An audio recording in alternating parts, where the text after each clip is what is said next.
ਇਹ ਜਿਹੜਾ ਇਹਨਾਂ ਦਾ ਔਡ ਈਵਨ ਸਿਸਟਮ ਸੀ ਇਹ ਬਿਲਕੁਲ ਫੇਲ ਆ। ਇਹ ਪਤਾ ਨਹੀਂ ਕੈਪਟਨ ਸਾਹਿਬ ਕੀ ਤੋਂ ਰਾਇ ਲੈ ਰਹੇ ਨੇ। ਸੋ ਰਸ਼ ਘਟਾਉਣ ਦੀ ਜਿਹੜੀ ਇਹਨਾਂ ਨੇ ਕੋਸ਼ਿਸ਼ ਕੀਤੀ ਸੀ, ਬਲਕਿ ਰਸ਼ ਵੱਧ ਗਿਆ, ਰਸ਼ ਵੀ ਵੱਧ ਗਿਆ। ਇੱਕ ਦੁਕਾਨ ਦੇ ਉੱਤੇ ਰਸ਼ ਵੀ ਜ਼ਿਆਦਾ ਹੋਣ ਲੱਗ ਗਿਆ ਅਤੇ ਨਾਲ ਦੀ ਨਾਲ ਜਿਹੜਾ ਦੁਕਾਨਦਾਰ ਬੰਦ ਨੇ ਉਹਨਾਂ ਦਾ ਨੁਕਸਾਨ ਹੋ ਗਿਆ। ਫਿਰ ਇਹਦੇ ਨਾਲ ਕੀ ਹੈ ਵੀ ਦੁਕਾਨਦਾਰ ਆਪਸ ਵਿੱਚ ਹੀ ਇੱਕ ਦੂਜੇ ਨਾਲ ਝਗੜਦੇ ਵੀ ਨੇ ਵੀ ਸਾਡੀ ਦੁਕਾਨ ਦਾ ਗਾਹਕ ਤੁਸੀਂ ਕਿਵੇਂ ਲੈ ਗਏ, ਸਾਡੇ ਕੋਲ ਇਹਨੇ ਆਉਣਾ ਚਾਹੀਦਾ ਸੀ।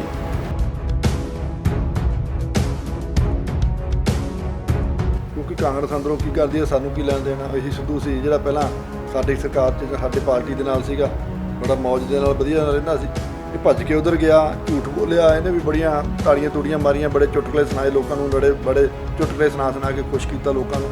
ਸੋ ਲੋਕ ਸਮਝਦੇ ਪਤਾ ਨਹੀਂ ਚੁਟਕਲਿਆਂ ਨਾਲ ਸਰਕਾਰਾਂ ਥੋੜ੍ਹਾ ਚੱਲਦੀਆਂ, ਜਾਂ ਚੁਟਕਲਿਆਂ ਨਾਲ ਥੋੜ੍ਹਾ ਲੋਕਾਂ ਦੇ ਕੰਮ ਹੋਣੇ ਨੇ। ਗੱਲਾਂ ਕਰਨੀਆਂ ਦੂਰ ਬਹਿ ਕੇ ਬੜੀਆਂ ਸੌਖੀਆਂ ਨੇ, ਗੱਲਾਂ ਕਰਨੀਆਂ ਸੌਖੀਆਂ ਹੁੰਦੀਆਂ ਨੇ, ਗੱਲਾਂ ਦੇ ਨਾਲ ਲੋਕਾਂ ਦਾ ਢਿੱਡ ਨਹੀਂ ਭਰਦਾ।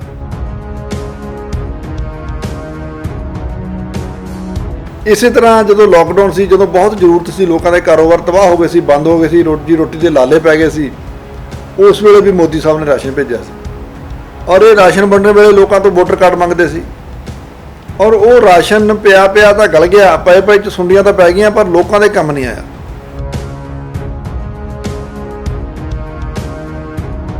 ਗੁਟਕਾ ਸਾਹਿਬ ਦੀ ਸਹੁੰ ਖਾਧੀ ਆਪਾਂ ਸਾਰੇ ਸੋਸ਼ਲ ਮੀਡੀਆ 'ਤੇ ਵੇਖਦੇ ਹਾਂ। ਉਹਨਾਂ ਨੇ ਉਸ ਵੇਲੇ ਕੀ ਕਿਹਾ ਸੀ ਵੀ ਮੈਂ ਨਸ਼ੇ ਜਿਹੜੇ 4 ਹਫ਼ਤਿਆਂ 'ਚ ਖਤਮ ਕਰ ਦੂੰਗਾ, ਲੋਕਾਂ ਦੇ ਕਰਜ਼ੇ ਮਾਫ਼ ਕਰ ਦੂੰਗਾ, ਪੈਨਸ਼ਨਾਂ ਵਧਾ ਦੂੰਗਾ, ਬੱਚਿਆਂ ਨੂੰ ਮੋਬਾਈਲ ਦੇ ਦੂੰਗਾ, ਘਰ ਨੌਕਰੀ ਦੇ ਦੂੰਗਾ, ਬੜੇ ਵਾਅਦੇ ਕੀਤੇ।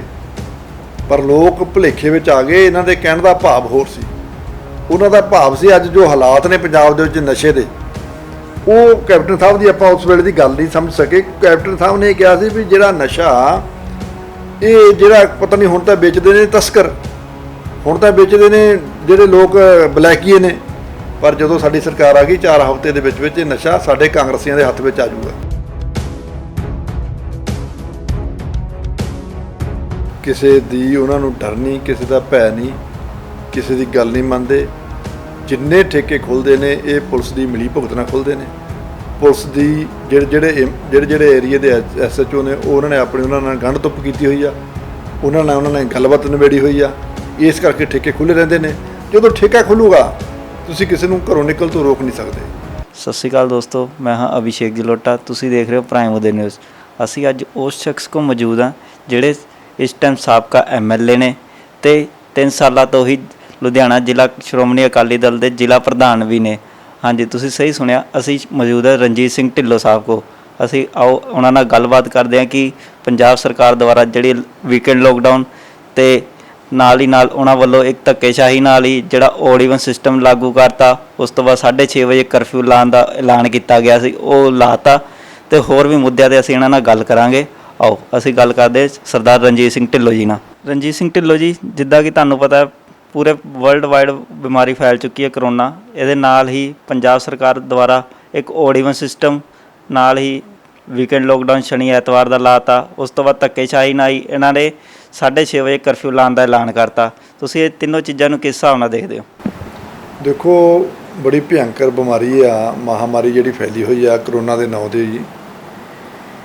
ਬਹੁਤ ਸਰਕਾਰਾਂ ਨੂੰ ਚਾਹੀਦਾ ਇਹਦੇ 'ਤੇ ਇਹਤਿਆਤ ਵਰਤਾਉਣ ਵਾਸਤੇ, ਸੰਗਤ ਨੂੰ, ਲੋਕਾਂ ਨੂੰ, ਆਮ ਜਿਹੜੇ ਲੋਕ ਨੇ ਉਹਨਾਂ ਨੂੰ ਸਮਝਾਇਆ ਜਾਵੇ, ਦੱਸਿਆ ਜਾਵੇ। ਜਦੋਂ ਇਹ ਪੰਜਾਬ ਦੇ ਵਿੱਚ ਜਾਂ ਹਿੰਦੁਸਤਾਨ 'ਚ ਐਂਟਰ ਕੀਤੀ ਸੀ, ਉਸ ਵੇਲੇ ਪੰਜਾਬ ਸਰਕਾਰ ਨੇ, ਭਾਰਤ ਸਰਕਾਰ ਨੇ ਲਾਕਡਾਊਨ ਕੀਤਾ ਸੀ ਮੁਕੰਮਲ। ਪੰਜਾਬ ਸਰਕਾਰ ਨੇ ਕਰਫਿਊ ਵੀ ਲਾਇਆ ਸੀ ਨਾਲ। ਲੰਮਾ ਸਮਾਂ ਲਾਕਡਾਊਨ 'ਤੇ ਕਰਫਿਊ ਪੰਜਾਬ ਵਿੱਚ ਰਿਹਾ। ਉਸ ਲਾਕਡਾਊਨ 'ਤੇ ਕਰਫਿਊ ਦੇ ਨਾਲ ਜਿੱਥੇ ਮਹਾਮਾਰੀ ਰੁਕੀ ਜਾਂ ਨਹੀਂ ਰੁਕੀ, ਇਹ ਤਾਂ ਆਪਾਂ ਸਾਰੇ ਜਾਣਦੇ ਹਾਂ ਵੀ ਨਹੀਂ ਰੁਕ ਸਕੀ, ਪਰ ਲੋਕਾਂ ਦੇ ਜਿਹੜੇ ਕਾਰੋਬਾਰ ਸੀ ਉਹ ਤਬਾਹ ਹੋ ਗਏ। ਲੋਕ ਹਾਲੋਂ ਬੇਹਾਲ ਹੋ ਗਏ। ਮਜਬੂਰਨ ਸਰਕਾਰ ਨੂੰ ਇਹ ਸਾਰਾ ਕੁਝ ਖਤਮ ਕਰਨਾ ਪਿਆ। ਦੇਖੋ, ਜਦੋਂ ਬਿਮਾਰੀ ਬਹੁਤ ਘੱਟ ਸੀ, ਚਲੋ ਗੌਰਮੈਂਟ ਨੇ ਤਿਆਰੀ ਕਰਨੀ ਸੀ, ਆਪਾਂ ਮੰਨਦੇ ਹਾਂ, ਤਿਆਰੀ ਵਾਸਤੇ 15 ਦਿਨ ਦਾ ਉਹ ਤੋਂ ਲਾਕਡਾਊਨ ਲਾ ਲੈਂਦੀ ਅਤੇ 15 ਦਿਨ 'ਚ ਤਿਆਰੀ ਕਰਕੇ ਲੋਕਾਂ ਨੂੰ ਫਿਰ ਸਮਝਾ ਕੇ ਉਹਨਾਂ ਦੇ ਕਾਰੋਬਾਰ ਵੀ ਚਲਵਾ ਦਿੰਦੀ, ਉਹਨਾਂ ਨੂੰ ਗਾਈਡਲਾਈਨ ਦੇ ਕੇ ਵੀ ਕਿਵੇਂ ਕਰਕੇ ਆਪਾਂ ਜੀਵਨ ਬਤੀਤ ਕਰਨਾ, ਉਵੇਂ ਉਹਨਾਂ ਲੋਕਾਂ ਨੂੰ ਸਿਖਾ ਦਿੰਦੇ। ਪਰ ਸਰਕਾਰ ਨੂੰ ਸਮਝ ਨਹੀਂ ਆਇਆ ਵੀ ਅਸੀਂ ਕਰਨਾ ਕੀ ਆ, ਕਿਸ ਤਰ੍ਹਾਂ ਲੋਕਾਂ ਨੂੰ ਸਮਝਾਉਣਾ, ਕਿਸ ਤਰ੍ਹਾਂ ਲੋਕਾਂ ਦਾ ਕਾਰੋਬਾਰ ਵੀ ਬਚਾਉਣਾ। ਸੋ ਇਹਨਾਂ ਨੇ ਧੱਕੇ ਨਾਲ ਉਸ ਵੇਲੇ ਲਾਕਡਾਊਨ 'ਤੇ ਕਰਫਿਊ ਥੋਪ ਕੇ ਰੱਖਿਆ। ਉਸ ਤੋਂ ਬਾਅਦ ਇਹਨਾਂ ਨੇ ਜਦੋਂ ਖੋਲ੍ਹਿਆ, ਬਿਮਾਰੀ ਇੱਕਦਮ ਵੱਧ ਗਈ। ਅੱਜ ਆਪਾਂ ਵੇਖਦੇ ਹਾਂ ਵੀ ਲੁਧਿਆਣੇ ਵਰਗੇ ਸ਼ਹਿਰ ਦੇ ਵਿੱਚ 400 500 ਕੇਸ ਵੀ ਆਉਂਦੇ ਰਹੇ ਨੇ ਰੋਜ਼, ਔਰ 20 ਦੇ ਕਰੀਬ ਵੀ ਇੱਕ ਦਿਨ ਮੌਤਾਂ ਹੋਈਆਂ, ਜੋ ਬਹੁਤ ਹੀ ਸਾਡੇ ਲਈ ਨਾਜ਼ੁਕ ਸਮਾਂ ਸੀ, ਸਾਡੇ ਲਈ ਬਹੁਤ ਮਾੜਾ ਸਮਾਂ, ਸਾਡੇ ਲਈ ਸਾਡੇ ਪਰਿਵਾਰਾਂ ਜਿਹੜੇ ਜਿਨ੍ਹਾਂ ਪਰਿਵਾਰਾਂ 'ਚੋਂ ਜੀ ਚਲੇ ਗਏ ਉਹਨਾਂ ਲਈ ਬਹੁਤ ਹੀ ਘਾਤਕ ਸਮਾਂ, ਇਹ ਘਾਤਕ ਬਿਮਾਰੀ ਸਾਬਤ ਹੋਈ। ਹੁਣ ਸਰਕਾਰ ਨੇ ਫਿਰ ਕੀ ਕੀਤਾ, ਦੇਖੋ ਹੁਣ ਵੀਕਐਂਡ ਲਾਕਡਾਊਨ ਕਰ ਦਿੱਤਾ, 2 ਦਿਨ ਦਾ ਲਾਕਡਾਊਨ। ਉਹਦੇ ਵਿੱਚ ਕੋਈ ਬੰਦਾ ਕਾਰੋਬਾਰ ਨਹੀਂ ਕਰ ਸਕਦਾ, ਕੋਈ ਬੰਦਾ ਦੁਕਾਨ ਨਹੀਂ ਖੋਲ੍ਹ ਸਕਦਾ, ਕੋਈ ਬੰਦਾ ਆ ਜਾ ਨਹੀਂ ਸਕਦਾ। ਠੇਕੇ ਸਰਕਾਰ ਦੇ ਖੁੱਲ੍ਹੇ ਨੇ, ਜਿੱਥੋਂ ਸਰਕਾਰ ਨੂੰ ਆਮਦਨ ਆ ਉਹ ਖੁੱਲ੍ਹੇ ਨੇ, ਜਿੱਥੇ ਲੋਕਾਂ ਨੂੰ ਆਮਦਨ ਆ ਉਹ ਬੰਦ ਨੇ। ਇਹਦੇ ਨਾਲ ਨਾਲ ਇਹਨਾਂ ਨੇ ਔਡ ਈਵਨ ਕਰ ਦਿੱਤਾ ਵੀ ਜਿਹੜੀਆਂ ਬਾਕੀ ਦਿਨ ਵੀਕ ਦੇ ਵਿੱਚ ਦੁਕਾਨਾਂ ਨੇ 5 ਦਿਨ ਖੁੱਲ੍ਹਣੀਆਂ ਨੇ, ਉਹ ਵੀ ਔਡ ਈਵਨ ਖੁੱਲ੍ਹਣਗੀਆਂ, ਇੱਕ ਦਿਨ ਇੱਕ ਦਿਨ 2 ਨੰਬਰ ਖੁੱਲ੍ਹੂਗੀ। ਸੋ ਇਹਦੇ ਨਾਲ ਕੀ ਹੋਇਆ, ਦੇਖੋ ਲੋਕਾਂ ਦੇ ਕਾਰੋਬਾਰ ਬਿਲਕੁਲ ਤਬਾਹ ਹੋ ਗਏ। ਜਿਹੜਾ ਵਪਾਰੀ ਬਾਹਰੋਂ ਆਉਂਦਾ, ਮੰਨ ਲਓ ਅੱਜ ਵਪਾਰੀ ਨੇ ਆਇਆ, ਉਹਦੀ ਦੁਕਾਨ ਦੂਜੇ ਦਿਨ ਆ, ਜਿਹਦੇ ਨਾਲ ਉਹਦਾ ਰਿਲੇਸ਼ਨ ਆ ਜਾਂ ਜਿਹਦੇ ਨਾਲ ਉਹਦਾ ਗਾਹਕੀ ਚੱਲਦੀ ਹੈ, ਜਿਹਦੇ ਨਾਲ ਉਹਦੀ ਲੈਣ ਦੇਣ ਆ, ਉਹਦੀ ਦੁਕਾਨ ਅੱਜ ਖੁੱਲ੍ਹੀ ਨਹੀਂ। ਇੱਕ ਤਾਂ ਵਪਾਰੀ ਪਰੇਸ਼ਾਨ ਹੋਇਆ, ਇੱਕ ਦੁਕਾਨਦਾਰ ਜਾਂ ਤਾਂ ਉਹਨੇ ਨਵੇਂ 'ਤੇ ਚਲੇ ਗਿਆ ਜਾਂ ਉਹਨੂੰ ਮਿਲਿਆ ਨਹੀਂ ਮਾਲ ਜੋ ਉਹਨੂੰ ਚਾਹੀਦਾ, ਉਹਦਾ ਨੁਕਸਾਨ ਹੋਇਆ। ਦੂਸਰਾ, ਆਮ ਲੋਕ ਨੇ, ਜਿਹੜੇ ਲੋਕ ਨੇ ਉਹ ਸੜਕ 'ਤੇ ਤੁਰ ਰਹੇ ਨੇ, ਜਾ ਰਹੇ ਨੇ, ਆ ਰਹੇ ਨੇ, ਪੂਰੇ ਉਹਨਾਂ 'ਤੇ ਕੋਈ ਪਾਬੰਦੀ ਨਹੀਂ। ਅੱਧੀਆਂ ਦੁਕਾਨਾਂ ਬੰਦ ਕਰ ਦਿੱਤੀਆਂ। ਹੁਣ ਜਦ ਲੋਕ ਅੱਧੀਆਂ ਦੁਕਾਨਾਂ ਖੁੱਲ੍ਹੀਆਂ ਨੇ ਅਤੇ ਅੱਧੀਆਂ 'ਤੇ ਜ਼ਿਆਦਾ ਰਸ਼ ਪਊਗਾ। ਜਿਹੜੇ ਬੰਦੇ ਨੇ ਕੋਈ ਸੌਦਾ ਲੈਣਾ, ਉਹ ਜਿਹੜੀ ਨਹੀਂ ਖੁੱਲ੍ਹੀ ਦੂਜੀ 'ਤੇ ਗਿਆ, ਦੂਜੀ 'ਤੇ ਡਬਲ ਰਸ਼ ਹੋ ਗਿਆ। ਸੋ ਜਿਹੜਾ ਇਹਨਾਂ ਦਾ ਮਕਸਦ ਸੀ ਵੀ ਲੋਕ ਘੱਟ ਦੁਕਾਨਾਂ 'ਤੇ ਜਾਣ, ਲੋਕ ਤਾਂ ਡਬਲ ਦੁਕਾਨਾਂ 'ਤੇ ਹੋ ਗਏ। ਇੱਕ ਦੁਕਾਨ 'ਤੇ ਦੋ ਬੰਦੇ ਖੜ੍ਹ ਗਏ, ਹੁਣ ਜਿੱਥੇ ਇੱਕ ਖੜ੍ਹਨਾ ਸੀ, ਜਿੱਥੇ 2 ਦੁਕਾਨਾਂ ਖੁੱਲ੍ਹੀਆਂ ਹੁੰਦੀਆਂ ਦੋਨਾਂ 'ਤੇ ਚਲੇ ਜਾਣਾ ਸੀ ਉਹਨਾਂ ਨੇ। ਸੋ ਰਸ਼ ਘਟਾਉਣ ਦੀ ਜਿਹੜੀ ਇਹਨਾਂ ਨੇ ਕੋਸ਼ਿਸ਼ ਕੀਤੀ ਸੀ, ਬਲਕਿ ਰਸ਼ ਵੱਧ ਗਿਆ, ਰਸ਼ ਵੀ ਵੱਧ ਗਿਆ। ਇੱਕ ਦੁਕਾਨ ਦੇ ਉੱਤੇ ਰਸ਼ ਵੀ ਜ਼ਿਆਦਾ ਹੋਣ ਲੱਗ ਗਿਆ ਅਤੇ ਨਾਲ ਦੀ ਨਾਲ ਜਿਹੜਾ ਦੁਕਾਨਦਾਰ ਬੰਦ ਨੇ ਉਹਨਾਂ ਦਾ ਨੁਕਸਾਨ ਹੋ ਗਿਆ। ਫਿਰ ਇਹਦੇ ਨਾਲ ਕੀ ਹੈ ਵੀ ਦੁਕਾਨਦਾਰ ਆਪਸ ਵਿੱਚ ਹੀ ਇੱਕ ਦੂਜੇ ਨਾਲ ਝਗੜਦੇ ਵੀ ਨੇ ਵੀ ਸਾਡੀ ਦੁਕਾਨ ਦਾ ਗਾਹਕ ਤੁਸੀਂ ਕਿਵੇਂ ਲੈ ਗਏ, ਸਾਡੇ ਕੋਲ ਇਹਨੇ ਆਉਣਾ ਚਾਹੀਦਾ ਸੀ। ਇਹ ਜਿਹੜਾ ਇਹਨਾਂ ਦਾ ਔਡ ਈਵਨ ਸਿਸਟਮ ਸੀ, ਇਹ ਬਿਲਕੁਲ ਫੇਲ ਆ। ਇਹ ਪਤਾ ਨਹੀਂ ਕੈਪਟਨ ਸਾਹਿਬ ਕਿਹਤੋਂ ਰਾਇ ਲੈ ਰਹੇ ਨੇ, ਕਿਹਦੀ ਰਾਇ ਦੇ ਨਾਲ ਇਹ ਕੰਮ ਕਰ ਰਹੇ ਨੇ। ਬਿਲਕੁਲ ਜਿਹੜੀ ਆ, ਜੇ ਆਪਾਂ ਤਜਰਬੇ ਦੇ ਆਧਾਰ 'ਤੇ ਗੱਲ ਕਰੀਏ ਜਾਂ ਮਾਰਨ ਦੀ ਗੱਲ ਕਰੀਏ, ਇਹ ਮਾਰਾਂ ਦੇ ਅਨੁਸਾਰ ਇਹ ਫੈਸਲੇ ਨਹੀਂ। ਇਹ ਫੈਸਲੇ ਇਹਨਾਂ ਦੇ ਪਤਾ ਨਹੀਂ ਕਿਉਂ ਕਰਕੇ ਇੱਕੋ ਹੀ ਕਿਸੇ ਬੰਦੇ ਦੀ ਰਾਇ ਦੇ ਨਾਲ ਕਰੀ ਜਾਂਦੇ ਨੇ। ਨਾ ਇਹਨਾਂ ਨੂੰ ਕੈਬਨਿਟ ਨੂੰ ਪਤਾ, ਨਾ ਇਹਨਾਂ ਦੀ ਸਰਕਾਰ ਨੂੰ ਪਤਾ ਵੀ ਕੀ ਹੋਣ ਵਾਲਾ, ਕੀ ਕਰ ਰਹੇ ਆ। ਸੋ ਇਸ ਕਰਕੇ ਇਹ ਸਰਕਾਰ ਦੇ ਜਿੰਨੇ ਵੀ ਫੈਸਲੇ ਨੇ, ਇਹ ਲੋਕ ਹਿੱਤਾਂ ਦੇ ਵਿੱਚ ਨਹੀਂ ਗੇ। ਲੋਕਾਂ ਦਾ ਨੁਕਸਾਨ ਹੋ ਰਿਹਾ, ਲੋਕਾਂ ਦਾ ਵਿਚਾਰਿਆਂ ਦਾ ਕਾਰੋਬਾਰ ਤਬਾਹ ਹੋ ਰਿਹਾ, ਲੋਕਾਂ ਨੂੰ ਰੋਟੀ ਦੇ ਲਾਲੇ ਪਏ ਹੋਏ ਨੇ ਅਤੇ ਇਹ ਆਪਦੇ ਮਰਜ਼ੀ ਦੇ ਨਾਲ ਫੈਸਲੇ ਥੋਪ ਰਹੇ ਨੇ, ਜਿਹਦਾ ਫਾਇਦਾ ਕੋਈ ਨਹੀਂ। ਜਾਂ ਤਾਂ ਫਾਇਦਾ ਹੁੰਦਾ ਹੋਵੇ ਨਾ, ਜਾਂ ਤਾਂ ਆਪਾਂ ਮੰਨੀਏ ਵੀ ਇਹ ਫੈਸਲੇ ਦੇ ਨਾਲ, ਔਡ ਈਵਨ ਦੇ ਨਾਲ ਲੋਕਾਂ ਨੂੰ ਵੀ ਫਾਇਦਾ ਹੋਇਆ, ਬਿਮਾਰੀ ਘਟੀ ਆ। ਇਹਦੇ ਨਾਲ ਨਾ ਬਿਮਾਰੀ ਘਟਣੀ ਆ, ਨਾ ਇਹ ਜਿਹੜਾ ਵੀਕਐਂਡ ਲਾਕਡਾਊਨ ਆ ਇਹਦੇ ਨਾਲ ਘਟਣੀ ਆ। ਲੋਕਾਂ ਨੂੰ ਸਮਝਾ ਬੁਝਾ ਕੇ ਲੋਕਾਂ ਨੂੰ ਪੂਰੀ ਤਰ੍ਹਾਂ ਇhtiyਾਤ ਵਰਤਣ ਦੀ ਉਹਨਾਂ ਨੂੰ ਵੈਸੇ ਪ੍ਰੇਰਨਾ ਦੇਣੀ ਚਾਹੀਦੀ ਹੈ। ਇਹਨਾਂ ਗੱਲਾਂ ਨਾਲ ਕੁਝ ਹੋਣ ਵਾਲਾ ਨਹੀਂ, ਇਹ ਨੁਕਸਾਨਦਾਇਕ ਨੇ। ਜਿੱਦਾਂ ਢਿੱਲੋਂ ਸਾਹਿਬ ਅਸੀਂ ਦੇਖੇ ਕਿ ਲੋਕੀ ਬਾਜ਼ਾਰ 'ਚ ਹੱਲੇ ਵੀ ਸ਼ਰੇਆਮ ਘੁੰਮਦੇ ਪਏ ਨੇ, ਉਹਨਾਂ ਨੂੰ ਕੋਈ ਪਰਵਾਹ ਨਹੀਂ ਹੈਗੀ।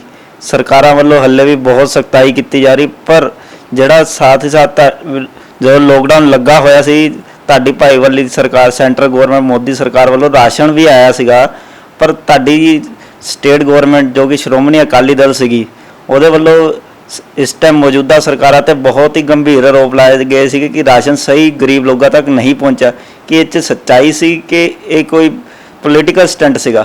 ਇਹ ਗੱਲ ਤਾਂ ਤੁਸੀਂ ਆਪ ਦੇਖ ਲਓ ਵੀ ਕੱਲ੍ਹ ਪਰਸੋਂ ਹੀ ਹਜੇ ਇੱਥੇ ਇੱਕ ਸਕੂਲ ਦੇ ਵਿੱਚੋਂ ਹਜ਼ਾਰਾਂ ਕੁਆਂਟਲ ਰਾਸ਼ਨ ਜਿਹੜਾ ਮੋਦੀ ਸਾਹਿਬ ਨੇ ਭੇਜਿਆ ਸੀ, ਸਟੋਰ ਕੀਤਾ ਮਿਲਿਆ। ਜਿਹੜਾ ਗਰੀਬ ਲੋਕਾਂ ਨੂੰ ਮਿਲਣਾ ਚਾਹੀਦਾ ਸੀ, ਲੋੜਵੰਦ ਲੋਕਾਂ ਨੂੰ ਮਿਲਣਾ ਚਾਹੀਦਾ ਸੀ, ਉਹ ਸਟੋਰ ਕੀਤਾ ਗਿਆ ਇਹਨਾਂ ਦਾ, ਲੋਕਾਂ ਤੱਕ ਪਹੁੰਚਿਆ ਨਹੀਂ। ਇਸੇ ਤਰ੍ਹਾਂ ਜਦੋਂ ਲਾਕਡਾਊਨ ਸੀ, ਜਦੋਂ ਬਹੁਤ ਜ਼ਰੂਰਤ ਸੀ, ਲੋਕਾਂ ਦੇ ਕਾਰੋਬਾਰ ਤਬਾਹ ਹੋ ਗਏ ਸੀ, ਬੰਦ ਹੋ ਗਏ ਸੀ, ਰੋਟੀ ਦੇ ਲਾਲੇ ਪੈ ਗਏ ਸੀ, ਉਸ ਵੇਲੇ ਵੀ ਮੋਦੀ ਸਾਹਿਬ ਨੇ ਰਾਸ਼ਨ ਭੇਜਿਆ ਸੀ। ਔਰ ਇਹ ਰਾਸ਼ਨ ਵੰਡਣ ਵੇਲੇ ਲੋਕਾਂ ਤੋਂ ਵੋਟਰ ਕਾਰਡ ਮੰਗਦੇ ਸੀ, ਔਰ ਉਹ ਰਾਸ਼ਨ ਪਿਆ ਤਾਂ ਗਲ ਗਿਆ, ਪਏ 'ਚ ਸੁੰਡੀਆਂ ਤਾਂ ਪੈ ਗਈਆਂ, ਪਰ ਲੋਕਾਂ ਦੇ ਕੰਮ ਨਹੀਂ ਆਇਆ। ਔਰ ਇਸੇ ਕਰਕੇ ਲੋਕ ਇੱਥੋਂ ਪਲਾਇਨ ਵੀ ਕਰਕੇ ਗਏ। ਤੁਹਾਡੇ ਸਾਹਮਣੇ ਬਹੁਤ ਵੱਡੀ ਤਾਦਾਦ 'ਚ ਪ੍ਰਵਾਸੀ ਵੀਰ ਸਾਡੇ ਆਪਣੇ ਪਰਿਵਾਰਾਂ ਨੂੰ ਨਾਲ ਲੈ ਕੇ, ਬੱਚਿਆਂ ਨੂੰ ਚੱਕ ਕੇ ਗੋਦੀਆਂ ਦੇ ਵਿੱਚ ਸਿਰ 'ਤੇ ਆਪਣੇ ਬੰਨ੍ਹ ਕੇ, ਗੱਠਾਂ ਪੰਡਾਂ ਬੰਨ੍ਹ ਕੇ ਤੁਰੇ ਜਾ ਰਹੇ। ਆਪਾਂ ਵੇਖੇ ਨੰਗੇ ਪੈਰੀਂ ਵਿਚਾਰੇ, ਕੋਈ ਖਿੱਚੀ ਲਿਜਾ ਰਿਹਾ, ਕੋਈ ਤੁਰਿਆ ਜਾ ਰਿਹਾ, ਕੋਈ ਕਿਸੇ ਤਰ੍ਹਾਂ। ਉਹ ਕਿਉਂ ਗਏ? ਕਿਉਂਕਿ ਉਹਨਾਂ ਨੂੰ ਰਾਸ਼ਨ ਨਹੀਂ ਮਿਲਿਆ, ਭੁੱਖੇ ਮਰਨ ਲੱਗੇ ਸੀ। ਭੁੱਖੇ ਮਰਨ ਲੱਗੇ ਕਰਕੇ ਉਹ ਵਿਚਾਰੇ ਆਪਣੇ ਪ੍ਰਦੇਸ਼ਾਂ ਨੂੰ ਗਏ। ਸੋ ਇਹ ਰਾਸ਼ਨ ਇਹਨਾਂ ਨੇ ਪਤਾ ਨਹੀਂ ਕੀ ਕੀਤਾ, ਵੇਚਿਆ ਵਾ ਜਾਂ ਇਹਨਾਂ ਨੇ ਘਪਲਾ ਕੀਤਾ। ਬਹੁਤ ਵੱਡਾ ਘੁਟਾਲਾ ਹੈ।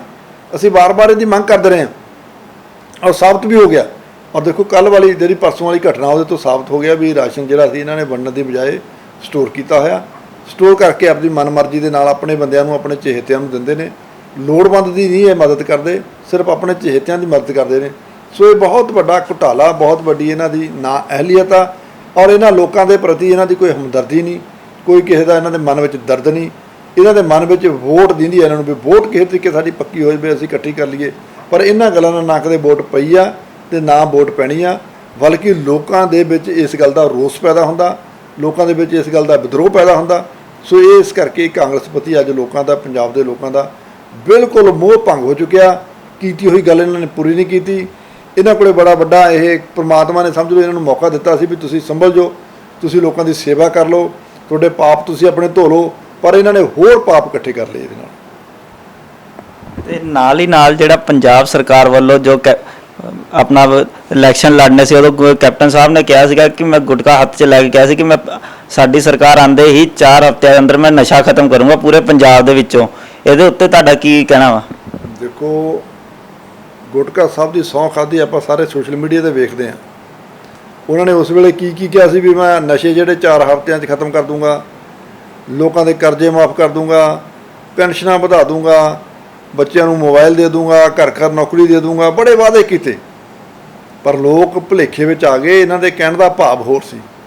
ਉਹਨਾਂ ਦਾ ਭਾਵ ਸੀ ਅੱਜ ਜੋ ਹਾਲਾਤ ਨੇ ਪੰਜਾਬ ਦੇ ਵਿੱਚ ਨਸ਼ੇ ਦੇ, ਉਹ ਕੈਪਟਨ ਸਾਹਿਬ ਦੀ ਆਪਾਂ ਉਸ ਵੇਲੇ ਦੀ ਗੱਲ ਨਹੀਂ ਸਮਝ ਸਕੇ। ਕੈਪਟਨ ਸਾਹਿਬ ਨੇ ਕਿਹਾ ਸੀ ਵੀ ਜਿਹੜਾ ਨਸ਼ਾ ਇਹ ਜਿਹੜਾ ਪਤਾ ਨਹੀਂ ਹੁਣ ਤਾਂ ਵੇਚਦੇ ਨੇ ਤਸਕਰ, ਹੁਣ ਤਾਂ ਵੇਚਦੇ ਨੇ ਜਿਹੜੇ ਲੋਕ ਬਲੈਕੀਏ ਨੇ, ਪਰ ਜਦੋਂ ਸਾਡੀ ਸਰਕਾਰ ਆ ਗਈ 4 ਹਫ਼ਤੇ ਦੇ ਵਿੱਚ ਇਹ ਨਸ਼ਾ ਸਾਡੇ ਕਾਂਗਰਸੀਆਂ ਦੇ ਹੱਥ ਵਿੱਚ ਆ ਜਾਊਗਾ। ਅਸੀਂ ਉਹਨਾਂ ਤੋਂ ਖੋਹ ਕੇ ਆਪਣੇ ਹੱਥ 'ਚ ਲੈ ਕੇ ਲੋਕਾਂ ਨੂੰ ਵੇਚਾਂਗੇ। ਅੱਜ ਹਰ ਇੱਕ ਕਾਂਗਰਸੀ, ਚਾਹੇ ਕੋਈ ਕੌਂਸਲਰ ਆ, ਚਾਹੇ ਕੋਈ MLA ਆ, ਚਾਹੇ ਕੋਈ ਮੰਤਰੀ ਆ, ਚਾਹੇ ਕੋਈ ਵਰਕਰ ਆ, ਨਸ਼ੇ ਵੇਚਣ ਲੱਗਿਆ ਹੋਇਆ। ਆਹ ਲਾਕਡਾਊਨ ਦੇ ਦੌਰਾਨ ਇਹਨਾਂ ਨੇ ਵੱਡੀਆਂ ਵੱਡੀਆਂ ਫੈਕਟਰੀਆਂ ਲਾ ਕੇ, ਮਿੰਟੋ ਮਿੰਟ ਫੈਕਟਰੀਆਂ ਲਾ ਕੇ ਅਲਕੋਹਲ, ਜ਼ਹਿਰੀਲੀ ਅਲਕੋਹਲ ਵੇਚੀ, ਜਿਹਦੇ ਨਾਲ 130-35 ਲੋਕ ਮਾਰੇ ਵੀ ਗਏ, ਸੈਂਕੜੇ ਅੰਨੇ ਹੋ ਗਏ। ਕਿੰਨੀਆਂ ਫੈਕਟਰੀਆਂ ਫੜੀਆਂ ਗਈਆਂ ਜਿਹੜੀਆਂ ਦਾਰੂ ਬਣਾਉਣ ਵਾਲੀਆਂ ਸੀ, ਜਿਨ੍ਹਾਂ ਨੂੰ ਡਿਸਟਿਲਰੀਆਂ ਕਹਿੰਦੇ ਆਪਾਂ। ਸੋ ਇਹ ਜਿਹੜਾ ਕਹਿਣ ਤੋਂ ਭਾਵ ਸੀ ਉਹਨਾਂ ਦਾ ਲੋਕ ਸਮਝ ਨਹੀਂ ਸਕੇ। ਉਹਨਾਂ ਦਾ ਕਹਿਣ ਤੋਂ ਭਾਵ ਸੀ ਵੀ ਨਸ਼ਾ ਅਸੀਂ ਆਪਣੇ ਹੱਥ ਵਿੱਚ ਲੈ ਲਾਂਗੇ, 4 ਹਫ਼ਤਿਆਂ ਦੇ ਵਿੱਚ ਉਹਨਾਂ ਤੋਂ ਖੋਹ ਲਾਂਗੇ, ਉਹਨਾਂ ਦਾ ਲੱਕ ਤੋੜ ਦਾਂਗੇ ਜਿਹੜੇ ਬੰਦੇ ਤਸਕਰ ਨੇ, ਔਰ ਅਸੀਂ ਵੇਚਾਂਗੇ। ਸੋ ਵੇਚ ਰਹੇ ਨੇ। 5600 ਕਰੋੜ ਰੁਪਏ ਦਾ ਚੂਨਾ ਲੱਗਿਆ ਮਾਲੀਏ ਨੂੰ, ਪੰਜਾਬ ਦੇ ਮਾਲੀਏ ਨੂੰ, ਔਰ ਕਿੰਨੇ ਲੋਕ ਵਿਚਾਰੇ, ਕਿੰਨੇ ਘਰ ਵਿਚਾਰੇ ਆਪਣੇ ਪਰਿਵਾਰ ਦੇ ਮੁਖੀ ਤੋਂ ਬਿਰਵੇ ਹੋ ਗਏ, ਔਰ ਕਿੰਨੇ ਲੋਕ ਅੱਖਾਂ ਤੋਂ ਬਿਰਵੇ ਹੋ ਗਏ, ਭਿਆਨਕ ਰੋਗਾਂ ਦੇ ਧਾਰਨੀ ਹੋ ਗਏ। ਸੋ ਇਹ ਕਾਂਗਰਸ ਦੀ ਜਿਹੜੀ ਸੀਗੀ, ਜਿਹੜੀ ਸੋਚ ਸੀ, ਜਿਹੜਾ ਉਹਨਾਂ ਦਾ ਕਹਿਣਾ ਸੀ, ਉਹ ਕਹਿਣੀ ਤੇ ਕਥਨੀ ਦੇ ਵਿੱਚ ਬੜਾ ਅੰਤਰ ਆ। ਉਹ ਕੁਝ ਹੋਰ ਕਹਿੰਦੇ ਸੀ, ਲੋਕ ਕੁਝ ਹੋਰ ਸਮਝ ਗਏ। ਢਿੱਲੋਂ ਸਾਹਿਬ, ਜਿੱਦਾਂ ਕਿ ਦੇਖਿਆ ਜਾਂਦਾ ਆਮ ਵਪਾਰੀ ਨੂੰ ਪੁਲਿਸ 6:30 ਵਜੇ ਹੀ ਡਾਂਗਾ ਮਾਰ ਕੇ ਉਹਨਾਂ ਦੀ ਦੁਕਾਨਾਂ ਬੰਦ ਕਰਾ ਦਿੱਤੀਆਂ ਜਾਂਦੀਆਂ। ਜਿਹੜੇ ਸ਼ਰਾਬ ਦੇ ਕਾਰੋਬਾਰੀ, ਵੱਡੇ ਵੱਡੇ ਠੇਕੇਦਾਰ ਆ ਜਾਂ ਹੋਟਲਾਂ ਦੇ ਮਾਲਿਕ ਆ, ਉਹਨਾਂ ਨੂੰ 6:30 ਦੀ ਬਜਾਏ 11 ਵਜੇ ਤੱਕ ਖੋਲ੍ਹੀ ਰੱਖਦੀ ਪੁਲਿਸ ਆਪਣੇ ਅੰਡਰ ਦੇ ਵਿੱਚ। ਕਈ ਵਾਰ ਸਾਡੀ ਪ੍ਰਾਈਮ ਦੇ ਨਿਊਜ਼ ਨੇ ਵੀ ਇਹਦੇ ਦੇਖਿਆ ਕਿ ਅਸੀਂ ਉਹਨਾਂ ਦਾ ਸਰਵੇ ਕੀਤਾ, 11:30 ਵਜੇ ਤੱਕ ਸ਼ਰਾਬ ਦੇ ਠੇਕੇ ਖੁੱਲ੍ਹੇ ਹੋਏ ਆ, ਜਦ ਕਿ ਅਸੀਂ ਕਮਿਸ਼ਨਰ ਸਾਹਿਬ ਨੂੰ ਵੀ ਅਪੀਲ ਕੀਤੀ ਸੀ ਕਿ ਇਹ ਕਿਉਂ ਖੁੱਲ੍ਹੇ ਹੋਏ, ਇਹਦਾ ਰੀਜ਼ਨ ਦੱਸੋ। ਕੁਝ ਦਿਨ ਇਹ ਬੰਦ ਰਹਿੰਦੇ ਜਾਂ ਫਿਰ ਇਹ ਖੁੱਲ੍ਹ ਜਾਂਦੇ, ਇਹਦੇ ਉੱਤੇ ਕੀ ਕਹਿਣਾ? ਦੇਖੋ, ਪੰਜਾਬ ਦੀ ਪੁਲਿਸ ਬੇਲਗਾਮ ਆ। ਕਿਸੇ ਦੀ ਉਹਨਾਂ ਨੂੰ ਡਰ ਨਹੀਂ, ਕਿਸੇ ਦਾ ਭੈ ਨਹੀਂ, ਕਿਸੇ ਦੀ ਗੱਲ ਨਹੀਂ ਮੰਨਦੇ। ਜਿੰਨੇ ਠੇਕੇ ਖੁੱਲ੍ਹਦੇ ਨੇ ਇਹ ਪੁਲਿਸ ਦੀ ਮਿਲੀ ਭੁਗਤ ਨਾਲ ਖੁੱਲ੍ਹਦੇ ਨੇ। ਪੁਲਿਸ ਦੀ ਜਿਹੜੇ ਏਰੀਏ ਦੇ SHO ਨੇ, ਉਹਨਾਂ ਨੇ ਉਹਨਾਂ ਨਾਲ ਗੰਢ ਧੁੱਪ ਕੀਤੀ ਹੋਈ ਆ, ਉਹਨਾਂ ਨੇ ਗੱਲਬਾਤ ਨਿਬੇੜੀ ਹੋਈ ਆ, ਇਸ ਕਰਕੇ ਠੇਕੇ ਖੁੱਲ੍ਹੇ ਰਹਿੰਦੇ ਨੇ। ਜਦੋਂ ਠੇਕਾ ਖੁੱਲ੍ਹੂਗਾ ਤੁਸੀਂ ਕਿਸੇ ਨੂੰ ਘਰੋਂ ਨਿਕਲ ਤੋਂ ਰੋਕ ਨਹੀਂ ਸਕਦੇ। ਜਦੋਂ ਅਗਲਾ ਜਾਊਗਾ, ਅਗਲਾ ਤੁਸੀਂ ਰੋਕੋਗੇ, ਕੋਈ ਪੁਲਿਸ ਵਾਲਾ ਰੋਕੂਗਾ, ਕਿੱਥੇ ਚੱਲਿਆ? ਠੇਕੇ ਚੱਲਿਆ ਜੀ। ਜੇ ਠੇਕਾ 10 ਵਜੇ ਤੱਕ 11 ਵਜੇ ਤੱਕ ਖੁੱਲ੍ਹਾ, ਫਿਰ 10-11 ਵਜੇ ਤੱਕ ਤੁਹਾਡੇ ਲਾਕਡਾਊਨ ਦਾ ਕੋਈ ਮਹੀਨਾ ਨਹੀਂ ਰਹਿ ਜਾਂਦਾ। ਜੇ ਲਾਕਡਾਊਨ ਦਾ ਮਹੀਨਾ ਤੁਸੀਂ ਤੇ ਜਦੋਂ ਸਾਰੀਆਂ ਚੀਜ਼ਾਂ ਬੰਦ ਹੋ ਗਈਆਂ, ਠੇਕੇ ਵੀ ਉਦੋਂ ਨਾਲ ਬੰਦ ਕਰੋ। ਸਾਰੀਆਂ ਜਿੰਨੀਆਂ ਵੀ ਐਕਟੀਵਿਟੀਜ਼ ਨੇ ਸਾਰੀਆਂ ਬੰਦ ਕਰੋ, ਤਾਂ ਹੀ ਲੋਕ ਘਰੇ ਬਹਿਣਗੇ। ਜੇ ਕਿਤੇ ਵੀ ਕੋਈ ਮਾਰਕੀਟ ਖੁੱਲ੍ਹੀ ਆ, ਕੋਈ ਹੋਟਲ ਖੁੱਲ੍ਹਾ, ਕੋਈ ਰੈਸਟੋਰੈਂਟ ਖੁੱਲ੍ਹਾ, ਕੋਈ ਠੇਕਾ ਖੁੱਲ੍ਹਾ, ਕੋਈ ਹੋਰ ਚੀਜ਼ ਖੁੱਲ੍ਹੀ ਆ, ਤੇ ਲੋਕ ਨੂੰ ਆਉਣ ਜਾਣ ਤੋਂ ਨਹੀਂ ਰੋਕ ਸਕਦੇ। ਜਦੋਂ ਸਭ ਕੁਝ ਬੰਦ ਹੋਊਗਾ, ਆਪਾਂ ਕਹਿ ਸਕਦੇ ਹਾਂ, ਜਾਂ ਪੁਲਿਸ ਵੀ ਕਹਿ ਸਕਦੀ ਆ ਨਾਕੇ ਤੇ ਬਈ ਵੀ ਕੁਝ ਖੁੱਲ੍ਹਾ ਹੀ ਨਹੀਂ, ਤੂੰ ਕਿੱਥੇ ਚੱਲਿਆ? ਸੋ ਇਸ ਕਰਕੇ ਸਾਰਾ ਕੁਝ ਹੋ ਰਿਹਾ ਹੈ। ਪੁਲਿਸ ਦੀ ਮਿਲੀ ਭੁਗਤ ਆ, ਸਰਕਾਰ ਦੀ ਅਣਗਹਿਲੀ ਆ, ਸਰਕਾਰ ਦੀ ਨਾ ਅਹਿਲੀਅਤ ਆ, ਨਾ ਕਾਬਲੀਅਤ ਆ। ਇਹ ਸਰਕਾਰ ਜਿਹੜੀ ਆ ਬਿਲਕੁਲ ਇਸ ਵੇਲੇ ਸਰਕਾਰ ਨਾਲ ਦੀ ਕੋਈ ਪੰਜਾਬ ਵਿੱਚ ਚੀਜ਼ ਨਹੀਂ। ਪੰਜਾਬ ਲਾਵਾਰਸ ਆ ਔਰ ਆਪੋ ਤੱਪੀ ਪਈ ਹੋਈ ਹੈ। ਉੱਥੇ ਚੰਡੀਗੜ੍ਹ ਕੈਪਟਨ ਸਾਹਿਬ ਆਪਣੀ ਕੋਠੀ ਤੋਂ ਬਿਆਨ ਦੇ ਦਿੰਦੇ ਆ ਕਿ ਹਾਂ ਵੀ ਤੁਸੀਂ ਠੇਕੇਦਾਰਾਂ 'ਤੇ ਸਖਤੀ ਨਾਲ ਪੇਸ਼ ਆਓ, ਪਰ ਉੱਥੋਂ DGP ਸਾਹਿਬ ਆਰਡਰ ਦਿੰਦੇ ਨੇ। ਇੱਥੇ ਜਦੋਂ ਫੀਲਡ ਵਿੱਚ ਕੋਈ ਪੁਲਿਸ ਵਾਲਾ ਇੱਥੇ ਕਾਰਵਾਈ ਕਿਉਂ ਨਹੀਂ ਕਰਦਾ? ਕਿਉਂ ਡੀਜੀਪੀ ਸਾਹਿਬ ਦੀ ਉਹਨਾਂ 'ਤੇ ਚੱਲਦੀ ਨਹੀਂ? ਯਾਰ ਉਹਨੂੰ ਪੈਸੇ ਦਾ, ਜਿਹਨੂੰ ਪੈਸਾ ਮਿਲੂਗਾ ਉਹ ਪੈਸਾ ਦੇਖੂਗਾ ਕਿ ਡੀਜੀਪੀ ਨੂੰ ਦੇਖੂਗਾ? ਕੋਈ ਸੋ ਦਾਰੂ ਲਈ ਜਾਂਦਾ ਠੇਕੇ ਤੋਂ, ਕੋਈ ਪੈਸੇ ਲਈ ਜਾਂਦਾ। ਇਸੇ ਦਾ ਬੜਾ ਤੁਹਾਨੂੰ ਕਹਿੰਦਾ ਵੀ ਅੰਨੀ ਪੀ ਰਹੀ ਆ ਤੇ ਕੁੱਤੇ ਚੱਟ ਰਹੇ। ਇਸ ਵੇਲੇ ਬਹੁਤ ਕ੍ਰਾਈਸਿਸ ਦੇ ਵਿੱਚ ਆ ਪੰਜਾਬ। ਇਸ ਵੇਲੇ ਜਿਹੜਾ ਪੋਲੀਟੀਕਲੀ ਜਾਂ ਕਹਿ ਲਈਏ ਜਾਂ ਸੰਵਿਧਾਨਕ ਤੌਰ 'ਤੇ, ਕੱਲ੍ਹ ਦੇਖਿਆ ਤੁਸੀਂ ਇਹਨਾਂ ਨੇ 2-3 ਘੰਟੇ ਦਾ ਸੈਸ਼ਨ ਚਲਾਇਆ, ਵਿਰੋਧੀਆਂ ਨੂੰ ਵਿੱਚ ਆਉਣ ਨਹੀਂ ਦਿੱਤਾ। ਮਨਮਰਜ਼ੀ ਦੇ ਬਿੱਲ ਪਾਸ ਕਰ ਲਏ, ਮਨਮਰਜ਼ੀ ਦੇ ਰੈਜੂਲੇਸ਼ਨ ਪਾਸ ਕਰ ਲਏ, ਮਨਮਰਜ਼ੀ ਦੇ ਨਾਲ। ਦੇਖੋ ਇਹ ਸਰਕਾਰ ਸੰਵਿਧਾਨਕ ਤੌਰ 'ਤੇ ਬਿਲਕੁਲ ਹੀ ਫੇਲ ਹੋ ਗਈ, ਸੰਵਿਧਾਨ ਦੇ ਅਨੁਸਾਰ ਨਹੀਂ ਚੱਲ ਰਹੀ। ਸੰਵਿਧਾਨ ਨੂੰ ਛਿੱਕੇ ਟੰਗ ਦਿੱਤਾ ਇਹਨਾਂ ਨੇ, ਮਨਮਰਜ਼ੀਆਂ ਕਰ ਰਹੇ ਨੇ। ਇਹ ਸੰਵਿਧਾਨ ਜਿਹੜਾ ਹੈਗਾ ਦੇਸ਼ ਦਾ, ਉਹਦੇ ਦੇ ਅਨੁਸਾਰ ਸਰਕਾਰ ਇਸ ਵੇਲੇ ਨਹੀਂ। ਔਰ ਜਦੋਂ ਇਹ 3 ਘੰਟੇ ਦਾ ਸਿਰਫ ਸੈਸ਼ਨ ਚਲਾ ਕੇ ਤੁਸੀਂ ਵਿਰੋਧੀਆਂ ਨੂੰ ਬਾਹਰ ਰੱਖਣਾ, ਬਾਹਰ ਰੱਖਣ ਤੋਂ ਬਾਅਦ ਤੁਸੀਂ ਆਪਣੀ ਮਰਜ਼ੀ ਦੇ ਬਿੱਲ ਪੇਸ਼ ਕਰਨੇ ਨੇ ਕਿ ਉੱਥੇ ਤੁਸੀਂ ਮਰਜ਼ੀ ਦੇ ਮਤੇ ਪਾਸ ਕਰਨੇ ਨੇ, ਫਿਰ ਇਹ ਸਰਕਾਰ ਥੋੜ੍ਹਾ। ਇਹ ਤਾਂ ਇੱਕ ਧੜ ਵੀ ਆ, ਧੱਕੇਸ਼ਾਹੀ ਆ, ਇਹ ਜੰਗਲ ਰਾਜ ਆ। ਇਹ ਕੋਈ ਜਿਹੜਾ ਸੰਵਿਧਾਨਕ ਰਾਜ ਨਹੀਂ, ਜੰਗਲ ਰਾਜ ਚੱਲ ਰਿਹਾ ਪੰਜਾਬ 'ਚ। ਨਾਲ ਹੀ ਨਾਲ ਢਿੱਲੋਂ ਸਾਹਿਬ, ਤੁਹਾਡੇ ਵੱਲੋਂ ਕੁਝ ਦਿਨ ਪਹਿਲਾਂ ਟਿੱਬਾ ਥਾਣੇ ਦੇ ਬਾਅਦ ਧਰਨਾ ਲਾਇਆ ਗਿਆ ਸੀ, ਜੋ ਕਿ ਤੁਹਾਡੇ ਹੀ ਵਾਰਡ ਪ੍ਰਧਾਨ ਪਰਮਜੀਤ ਸਿੰਘ ਪੰਮਾ ਦੇ ਹੱਕ ਦੇ ਵਿੱਚ ਸੀ। ਪੁਲਿਸ ਨੇ ਉੱਥੇ ਉਹਨਾਂ ਨੂੰ ਕਿਸੇ ਲੇਡੀ ਨਾਲ ਧੱਕੇਸ਼ਾਹੀ ਕਰਨ ਦੇ ਆਰੋਪ 'ਚ ਗ੍ਰਿਫਤਾਰ ਕੀਤਾ ਗਿਆ ਸੀ। ਅਤੇ ਉਦੋਂ ਤੁਸੀਂ ਕਿਹਾ ਸੀ ਪੰਮੇ ਨੂੰ ਨਜਾਇਜ਼ ਪਰਚਿਆਂ 'ਚ ਫਸਾਇਆ ਜਾ ਰਿਹਾ, ਕਿ ਹਲਕਾ ਵਿਧਾਇਕ ਸੰਜੇ ਤਲਵਾੜ ਆਪਣੀ ਹੀ ਰਸੂਖ ਦਾ ਇਸਤੇਮਾਲ ਕਰ ਰਿਹਾ, ਨਜਾਇਜ਼ ਪਰਚੇ ਪਵਾ ਰਿਹਾ ਆਮ ਲੋਕਾਂ ਦੇ ਉੱਤੇ। ਉਹਦੇ ਉੱਤੇ ਤੁਹਾਡਾ ਕੀ ਕਹਿਣਾ? ਦੇਖੋ ਬਿਲਕੁਲ ਟਿੱਬਾ ਪੁਲਿਸ ਹੋ ਗਈ, ਚੰਨੀ ਵੀ ਪੁਲਿਸ ਹੈ ਈਸਟ ਦੀ, ਉਹ ਬਿਲਕੁਲ ਇਸ ਵੇਲੇ ਲੋਕ ਹਿੱਤਾਂ ਦੇ ਵਿੱਚ ਕੰਮ ਨਹੀਂ ਕਰ ਰਹੀ, ਕਾਂਗਰਸ ਲਈ ਵਰਕਰੀ ਕਰ ਰਹੀ ਆ। ਕਾਂਗਰਸ ਦੇ ਵਰਕਰ ਜਾਂ ਕਾਂਗਰਸ ਦੇ ਲੀਡਰਾਂ ਦੀ ਗੱਲ ਮੰਨ ਕੇ ਜਿਹੜੇ ਵਿਰੋਧੀ ਆ, ਅਕਾਲੀ ਹੋਣ, ਬੀਜੇਪੀ ਵਾਲੇ ਹੋਣ, ਉਹਨਾਂ 'ਤੇ ਧੱਕੇਸ਼ਾਹੀ ਨਾਲ ਝੂਠੇ ਮੁਕੱਦਮੇ ਦਰਜ ਕੀਤੇ ਜਾ ਰਹੇ ਆ। ਔਰ ਮੈਂ ਸਮਝਦਾ ਵੀ ਇਹ ਦੇਖੋ ਅੱਜ ਇਹ ਪੋਲੀਟੀਕਲੀ ਪ੍ਰਭਾਵ ਮੰਨ ਕੇ ਫੈਸਲੇ ਕਰ ਰਹੇ ਨੇ ਜਾਂ ਕੰਮ ਕਰ ਰਹੇ ਨੇ, ਪਰ ਇਹਨਾਂ ਨੂੰ ਭੁਗਤਣੀਆਂ ਪੈਣੀਆਂ ਸਾਰੀਆਂ। ਇਹ ਜਿਹੜੇ ਪੁਲਿਸ ਦੇ ਅਫੀਸਰ ਨੇ ਜਾਂ ਪੁਲਿਸ ਦੇ ਥਾਣੇ ਦੇ SHO ਨੇ ਜਾਂ ਉਹਨਾਂ ਦੇ ਨਾਲ ਹੋਰ ਮੁਲਾਜ਼ਮ ਨੇ, ਇਹਨਾਂ ਨੂੰ ਸਾਰੀਆਂ ਭੁਗਤਣੀਆਂ ਪੈਣੀਆਂ। ਅਸੀਂ ਕਿਸੇ ਨੂੰ ਬਖਸ਼ਣਾ ਨਹੀਂ। ਅਸੀਂ ਸੰਵਿਧਾਨ ਦੇ ਅਨੁਸਾਰ ਜਿਹੜੀਆਂ ਉਹਨਾਂ ਨੇ ਲੀਗਲ ਕਾਨੂੰਨ ਤੋਂ ਬਾਹਰ ਜਾ ਕੇ ਕੰਮ ਕੀਤੇ ਨੇ, ਅਸੀਂ ਸਾਰੇ ਕਾਨੂੰਨ ਦੇ ਅਨੁਸਾਰ ਇਹਨਾਂ ਦੇ ਉੱਤੇ ਕਾਰਵਾਈ ਕਰਾਵਾਂਗੇ। ਛੱਡਣਾ ਅਸੀਂ ਹੈ ਨਹੀਂ ਕੋਈ ਵੀ, ਚਾਹੇ ਜਿੱਡੇ ਵੀ ਮਰਜ਼ੀ ਪੋਸਟ 'ਤੇ ਕੋਈ ਬੈਠਾ ਹੋਵੇ। ਜਿਹਨੇ ਗਲਤ ਕੀਤਾ ਉਹਨੂੰ ਇਹਦੀ ਸਜ਼ਾ ਭੁਗਤਣੀ ਪਊਗੀ। ਪਰਮਜੀਤ ਸਿੰਘ ਪੰਮਾ ਦੇ ਜਿਹੜਾ ਇਹਨਾਂ ਨੇ ਮੁਕੱਦਮਾ ਕੀਤਾ, ਬਿਲਕੁਲ ਝੂਠਾ, ਬਿਲਕੁਲ 100% ਝੂਠਾ। ਪਹਿਲਾਂ ਵੀ ਇਹਨਾਂ ਨੇ ਰਣਜੀਤ ਬਜਾਜ 'ਤੇ ਕੀਤੇ ਨੇ ਜਾਂ ਹੋਰ ਕਈ ਬੰਦਿਆਂ 'ਤੇ ਕੀਤੇ ਨੇ ਜਿਹੜੇ ਝੂਠੇ ਨੇ। ਇਹਨਾਂ ਸਾਰੇ ਝੂਠੇ ਮੁਕੱਦਮਿਆਂ ਦੀਆਂ ਇਹਨਾਂ ਨੂੰ ਸਜ਼ਾ ਭੁਗਤਣੀਆਂ ਪੈਣੀਆਂ, ਇਹਨਾਂ ਨੂੰ ਤਰੀਕਾਂ ਭੁਗਤਣੀਆਂ ਪੈਣੀਆਂ, ਇਹਨਾਂ ਨੂੰ ਅਦਾਲਤਾਂ ਦੇ ਵਿੱਚ ਜਾਣਾ ਪਊ। ਔਰ ਇਹਨਾਂ ਨੂੰ ਜਿਹੜੇ ਇਹਨਾਂ ਨੇ ਰਿਟਾਇਰਮੈਂਟ ਬੈਨੀਫਿਟ ਨੇ ਨਾ, ਇਹਨਾਂ ਸਾਰਿਆਂ ਦੇ ਰੁਕਣਗੇ ਦੇਖਿਓ, ਕਿਉਂਕਿ ਇਹ ਕਾਨੂੰਨ ਆ। ਜੇ ਠੀਕ ਆ ਤੁਸੀਂ ਕਾਨੂੰਨ ਤੋਂ ਬਾਹਰ ਜਾ ਕੇ ਕੋਈ ਕੰਮ ਕਰਨ ਦੀ ਕੋਸ਼ਿਸ਼ ਕਰ ਰਹੇ ਹੋ, ਤੁਸੀਂ ਕਿਸੇ ਨੂੰ ਅਬਲਾਈਜ਼ ਕਰ ਰਹੇ ਹੋ, ਪਰ ਕਾਨੂੰਨ ਤਾਂ ਕਾਨੂੰਨ ਹੀ ਆ ਨਾ। ਤੁਹਾਡੇ ਕੋਲ ਲੂਪ ਹੋਲ ਤਾਂ ਰਹਿ ਹੀ ਜਾਂਦੇ ਆ। ਅੱਜ ਸਾਡੇ ਹੱਥ 'ਚ ਐਸੇ ਲੂਪ ਹੋਲ ਆਏ ਨੇ ਪੰਮੇ ਵਾਲੇ ਕੇਸ 'ਚ, ਜਿਹਦੇ ਨਾਲ ਤਰੀਕਾਂ ਭੁਗਤਦੇ ਰਹਿ ਜਾਣਗੇ। ਨਹੀਂ, ਜਿਹੜੀ ਲੇਡੀ ਸੀ ਉਹ ਵੀ ਤਾਂ ਸ਼੍ਰੋਮਣੀ ਅਕਾਲੀ ਦਲ ਦੀ ਹੀ ਵਰਕਰ ਸੀਗੇ। ਸਾਡੀ ਕੋਈ ਵਰਕਰ ਨਹੀਂ, ਝੂਠੀ ਉਹ ਕਾਂਗਰਸ ਦੇ ਬਹਿਕਾਵੇ ਵਿੱਚ ਆਈ ਹੋਈ ਆ। ਹੁਣ ਸੰਪਰਕ ਕਰਦੇ ਆ ਮੇਰੇ ਨਾਲ, ਉਹਨਾਂ ਨੇ ਤਾਂ ਸੰਪਰਕ ਕਰ ਜਾਣਾ, ਰਾਜੀਨਾਮਾ ਵੀ ਹੋ ਜਾਣਾ। ਇਹਨਾਂ ਦੇ ਖਿਲਾਫ ਹੀ ਐਫੀਡੇਵਿਟ ਵੀ ਦੇਊਗੀ ਪੁਲਿਸ ਦੇ ਖਿਲਾਫ। ਦੇਖਿਓ ਉਹ ਵੀ ਇਹਨਾਂ ਨੇ ਸਾਤੋਂ ਧੱਕੇ ਨਾਲ ਮੁਕੱਦਮਾ ਦਰਜ ਕਰਾਇਆ, ਜਿੰਨਾ ਮਰਜ਼ੀ ਇਹ ਬੈਠੇ ਰਹਿਣ।